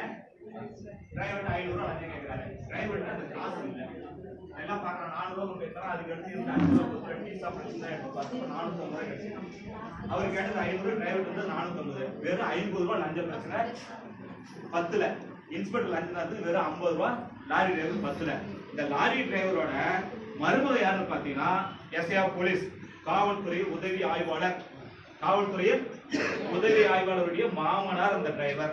அந்த கூலிக்கார டிரைவர் எஸ்ஐக்கு மாமனார். அவங்க பையன் என்ன மாதிரி சாதாரணமா ஒரு வக்கீல், சாதாரணமா ஒரு வக்கீல். இந்த மனசும் கெஞ்சி பாக்குறான். ஏன்னா லோடு கொண்டு போய் இறங்கினாதானே கூலி கிடைக்கும். முதல் முறையா கூலிக்கு டிரைவரா போயிட்டா அப்படியே மோட்டார் சிரமம் தெரியும். கெஞ்சி கெஞ்சி பாக்குறாரு. கடைசியில இன்ஸ்பெக்டர் சொல்றாரு, ஏய் காலில் விடணும் போட்டுட்டா 50 ரூபா காசுக்கு 50 ரூபா லஞ்சத்துக்கு பத்தாதுக்கு இன்ஸ்பெக்டர் சம்பள காசுல நின்று போச்சு. வெறும் ஒரு 50 ரூபா 10லன்ட்டு காலில் விடாங்கிறவங்க. இந்த மனசனும் ஒரு 65 வயசு 70 வயசு இருக்கு, நல்லா படுத்த பழம். ஒரு 7 அடி உயரம் தான். அவர் பார்த்தப்ப அந்த ஆள் தான் ஒதுக்கின்னு இருந்துச்சு. அவ்வளவு பெரிய மீசை வச்சுக்கிட்டு ஒரு 7 அடி உயரம், ஒரு 70 கிலோ வெயிட் இருக்கிற ஒரு மனுஷன் அந்த இன்ஸ்பெக்டர் காலில் நடு ரோடு விழுந்துருக்கான். காலில் விழுந்த பிறகு கூட அந்த மனுஷனுக்கு, டேய் நீ ஏமாத்துற, இங்கேயோ காசு வச்சு தராம இருக்கிற, நீ காசு கொடுத்தாதான் 500 ரூபா கொடுத்தாதான் நான் உனக்கு விடுவேன், இல்லைன்னா லாரி விட மாட்டான்ட்டு லாரி சரி பிடிக்கிட்டு போயிட்டேன். எத்தனை மணிக்கு? நைட் 1 மணிக்கு. விடிய விடிய மழை பெய்யற இடத்துல மழையில அந்த மனுஷன் லாரியிலேயே நின்றுட்டு இருந்து காலையில போய் கேட்கறான். காலையில போய் கேட்டோம்னா அடுத்து விடுதி போச்சுல வேண்டிய கடன் வாங்கிக்குவான் அப்படின்னு மத்தியானம் 1 மணி வரைக்கும் இந்த பஞ்சாயத்து ஓடிட்டு இருக்கு. வெறும் ஒரு 50 ரூபா காசு இல்லாத பஞ்சாயத்து. ஏன்னா இன்ஸ்பெக்டர் வந்து இந்த சம்பளத்தை தான் இந்த நைட் கொள்ளையடிச்சு இந்த 50 ரூபா லஞ்சத்தை தானே அவர் கொண்டாடிக்கு சோறு போட்டாகணும், அவர் பிள்ளைங்களுக்கு போய் ட்ரெஸ் வாங்கி கொடுத்தாகணும், இல்லைன்னா போலீஸ் எடுத்து முடிப்பாங்கல்ல. ஆனால் இந்த 50 ரூபாய் விட்ட முடியாதுல்ல. மத்தியானம் 1 மணி வரைக்கும் இந்த பஞ்சாயத்தை போலீஸ் ஸ்டேஷன்ல பேசிட்டு இருக்காங்க. லாரி ரோட்ல நிக்குது, வெறும் 50 ரூபா காசுக்கு பஞ்சாயத்து பேசிட்டு இருக்காங்க. எனக்கு ஒரு மத்தியானம் ஒரு 1 மணி நேரம் எனக்கு ஒரு தகவல், இந்த மாதிரி ஒரு லாரி டிரைவர் காலில் விட சொன்னாங்களாம். நமக்கு நல்ல காலத்திலேயே கொஞ்சம் முட்டிக்கும். இதை கேட்ட உடனே விசாரிச்சோன்னு உண்மைன்னு தெரிஞ்ச உடனே காவல்துறை அதிகாரிட்ட கூப்பிட்டு புகார் சொன்னோம், வாயில கூப்பிட்டு புகார் சொன்னோம். இந்த மாதிரி இன்ஸ்பெக்டர் நாயே ஒரு 50 ரூபா காசுக்கு உட்கார வச்சுட்டு இருக்காங்க, ஏதோ பொய் சொல்றாங்க அப்படின்னாரு. ஏதோ ஒரு தவறான செய்தி அப்படின்னாங்க. அப்புறம் அந்த நாய்க்கே போன் பண்ணி கேட்கலாமே அப்படின்னு போன் பண்ணி, ஏய் கணேசா என்னடா 50 ரூபா காசுக்கு கால் விழுவு சொன்னேன். ஆமா விழுவு சொன்னேன். ஆமா செஞ்சேன். என்னங்க இருக்கு அப்படின்னாரு. அப்பாடா நான் நல்ல மனசை மாட்டிட்டாயா. ஒரு ஆக்கி பிரியாணி போடுறத பார்த்துட்டு இருந்தோம். அருமையான பிரியாணி வந்தாங்க மாட்டிச்சு, நாய் திரும்பி மாட்டிச்சு அப்படின்ட்டு முதல்ல வாங்கின காசு திருப்பி கொடுக்குற, அதே இடத்துக்கு போற, அந்த டிரைவர் காலில் விழுவுற, அந்த டிரைவர் காலில் விழுவுற, அந்த காசை திருப்பி கொடுக்குற, வண்டியை கொடுத்துடுற. இல்லை அப்படின்னா நான் வருவேன், என் ஸ்டைல பேசிடுவேன் அப்படின்னேன். அவனா கொஞ்சம் வந்து பாரு அப்படின்னாரு. எங்க இருக்க அப்படின்னேன். போலீஸ் ஸ்டேஷன் தான் இருக்கிறான் அப்படின்னாப்ல. அப்பாடா இப்பதானே ஒருத்தன் போலீஸ் ஸ்டேஷன் மாட்டினான் வாழ்க்கையில முறையா அப்படின்னு கிளம்பி போனேன். இன்ஸ்பெக்டர் உட்காந்துருந்தாரு. நாம வந்தோடனே எப்படி பேசணும் அவங்களுக்கு தெரியுங்கிறதுனால நம்ம ஒரு சகோதரி, எஸ்ஐ சகோதரி கையில கேமரா, போலீஸ்ல கேமரா கொடுத்துருக்காங்க, என்ன நடந்தாலும் பதிவு பண்ணிட்டு. இன்னும் 2 எஸ்ஐ சார் ஆளுக்கு ஒரு செல்போன்ல கேமரா எடுத்துட்டு என்னுடைய வருகைன்னு இருந்தாங்க. நான் வருவன்னு நின்றுட்டு இருந்தாங்க. நான் உள்ளார போனேன். ஏன்டா கணேசா அறுபட்டோன்னே 50 ரூபா காசு ஏன்டா பிச்சை எடுக்கிற நாயே, இப்படி பிச்சை எடுத்து வேற ஏதாவது பண்றா அப்படின்னு என் ஸ்டைல திட்டிட்டு இருந்தேன். சரி எல்லாம் திட்டெல்லாம் திட்டிட்டா ஒரு 10,000 வாங்கி எவ்வளவு? ஆமா டிரைவர்கிட்ட 10,000 வாங்கி கூட அப்படிமா. எனக்கு நல்ல காலத்திலே கொஞ்சம் ஏறும். இது கேட்ட பிறகு அடிச்சுடா சேர்ப்பாடு அப்படின்னு முடிஞ்ச அடி பார்க்கலாம் அப்படின்னா நல்ல காலத்திலே ஏறும். சொன்ன பிறகு என்ன ஆகுங்க, கழுத்துனேன் ஓங்கி தலையை கட்டி ஓங்கி வச்சாரு சூழல கண்ணத்தே ஓங்கி வச்சாரு. போலீஸ் ஸ்டேஷன்ல யூனிஃபார்ம் போடுற போலீஸ்காரனை ஒரு பொதுமக்கள் வாழ்க்கையிலேயே முறையே இந்திய வரலாற்றுல அடிச்சது அன்னைக்கு தான். லஞ்சமானது கணேசன் இன்ஸ்பெக்டர் கண்ணத்துல ஒண்ணு தலையில ஒண்ணு அடிக்கிறதுக்கு முன்னாடி அந்த செருப்பு என்னுடைய செருப்பு, அதனால பிரச்சனை என் காலில் போடலாம். அடிச்ச பிறகு அது வந்து குற்ற செயல் நடந்து போச்சு, ஒரு தப்பு நடந்து போச்சு. அது கோர்ட்டுக்கு போக வேண்டிய செருப்பு, அதனால டேபிள் மேல வச்சுட்டு போன் பண்ணேன். காவல்துறை கண்காணிப்பாளர் யாருங்க, இன்ஸ்பெக்டர் ஒரு 50 ரூபாய்க்கு போர்ட்ல பிச்சை எடுத்துச்சு. அந்த பிச்சை நான் செருப்பு வச்சேன்.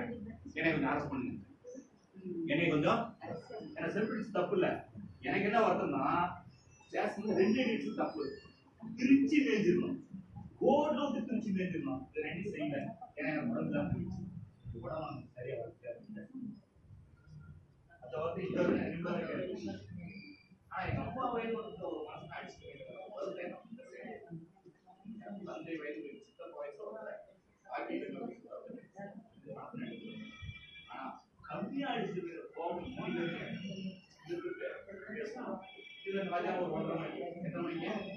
ஸ்டேஷன்ல போட்டு யார் அடிச்சோம்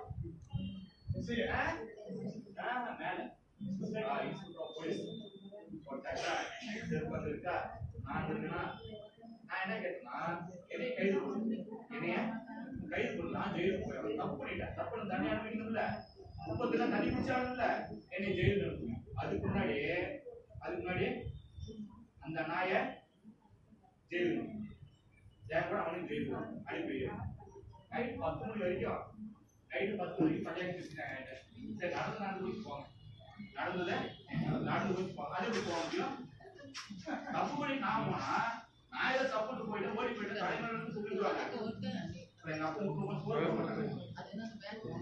அதனால என்னையும் ரிமாண்ட் பண்ண நான் ஜெயிலுக்கு போயாகணும் 11 மணிக்கு உட்காந்துட்டேன் 11 மணிக்கு என்னை விட்டு ஆகணும் அதுவே பசிக்கல எனக்கும் வயிறு இருக்குல்ல போயிட்டு சாப்பிட்டு வாங்கி போயிட்டு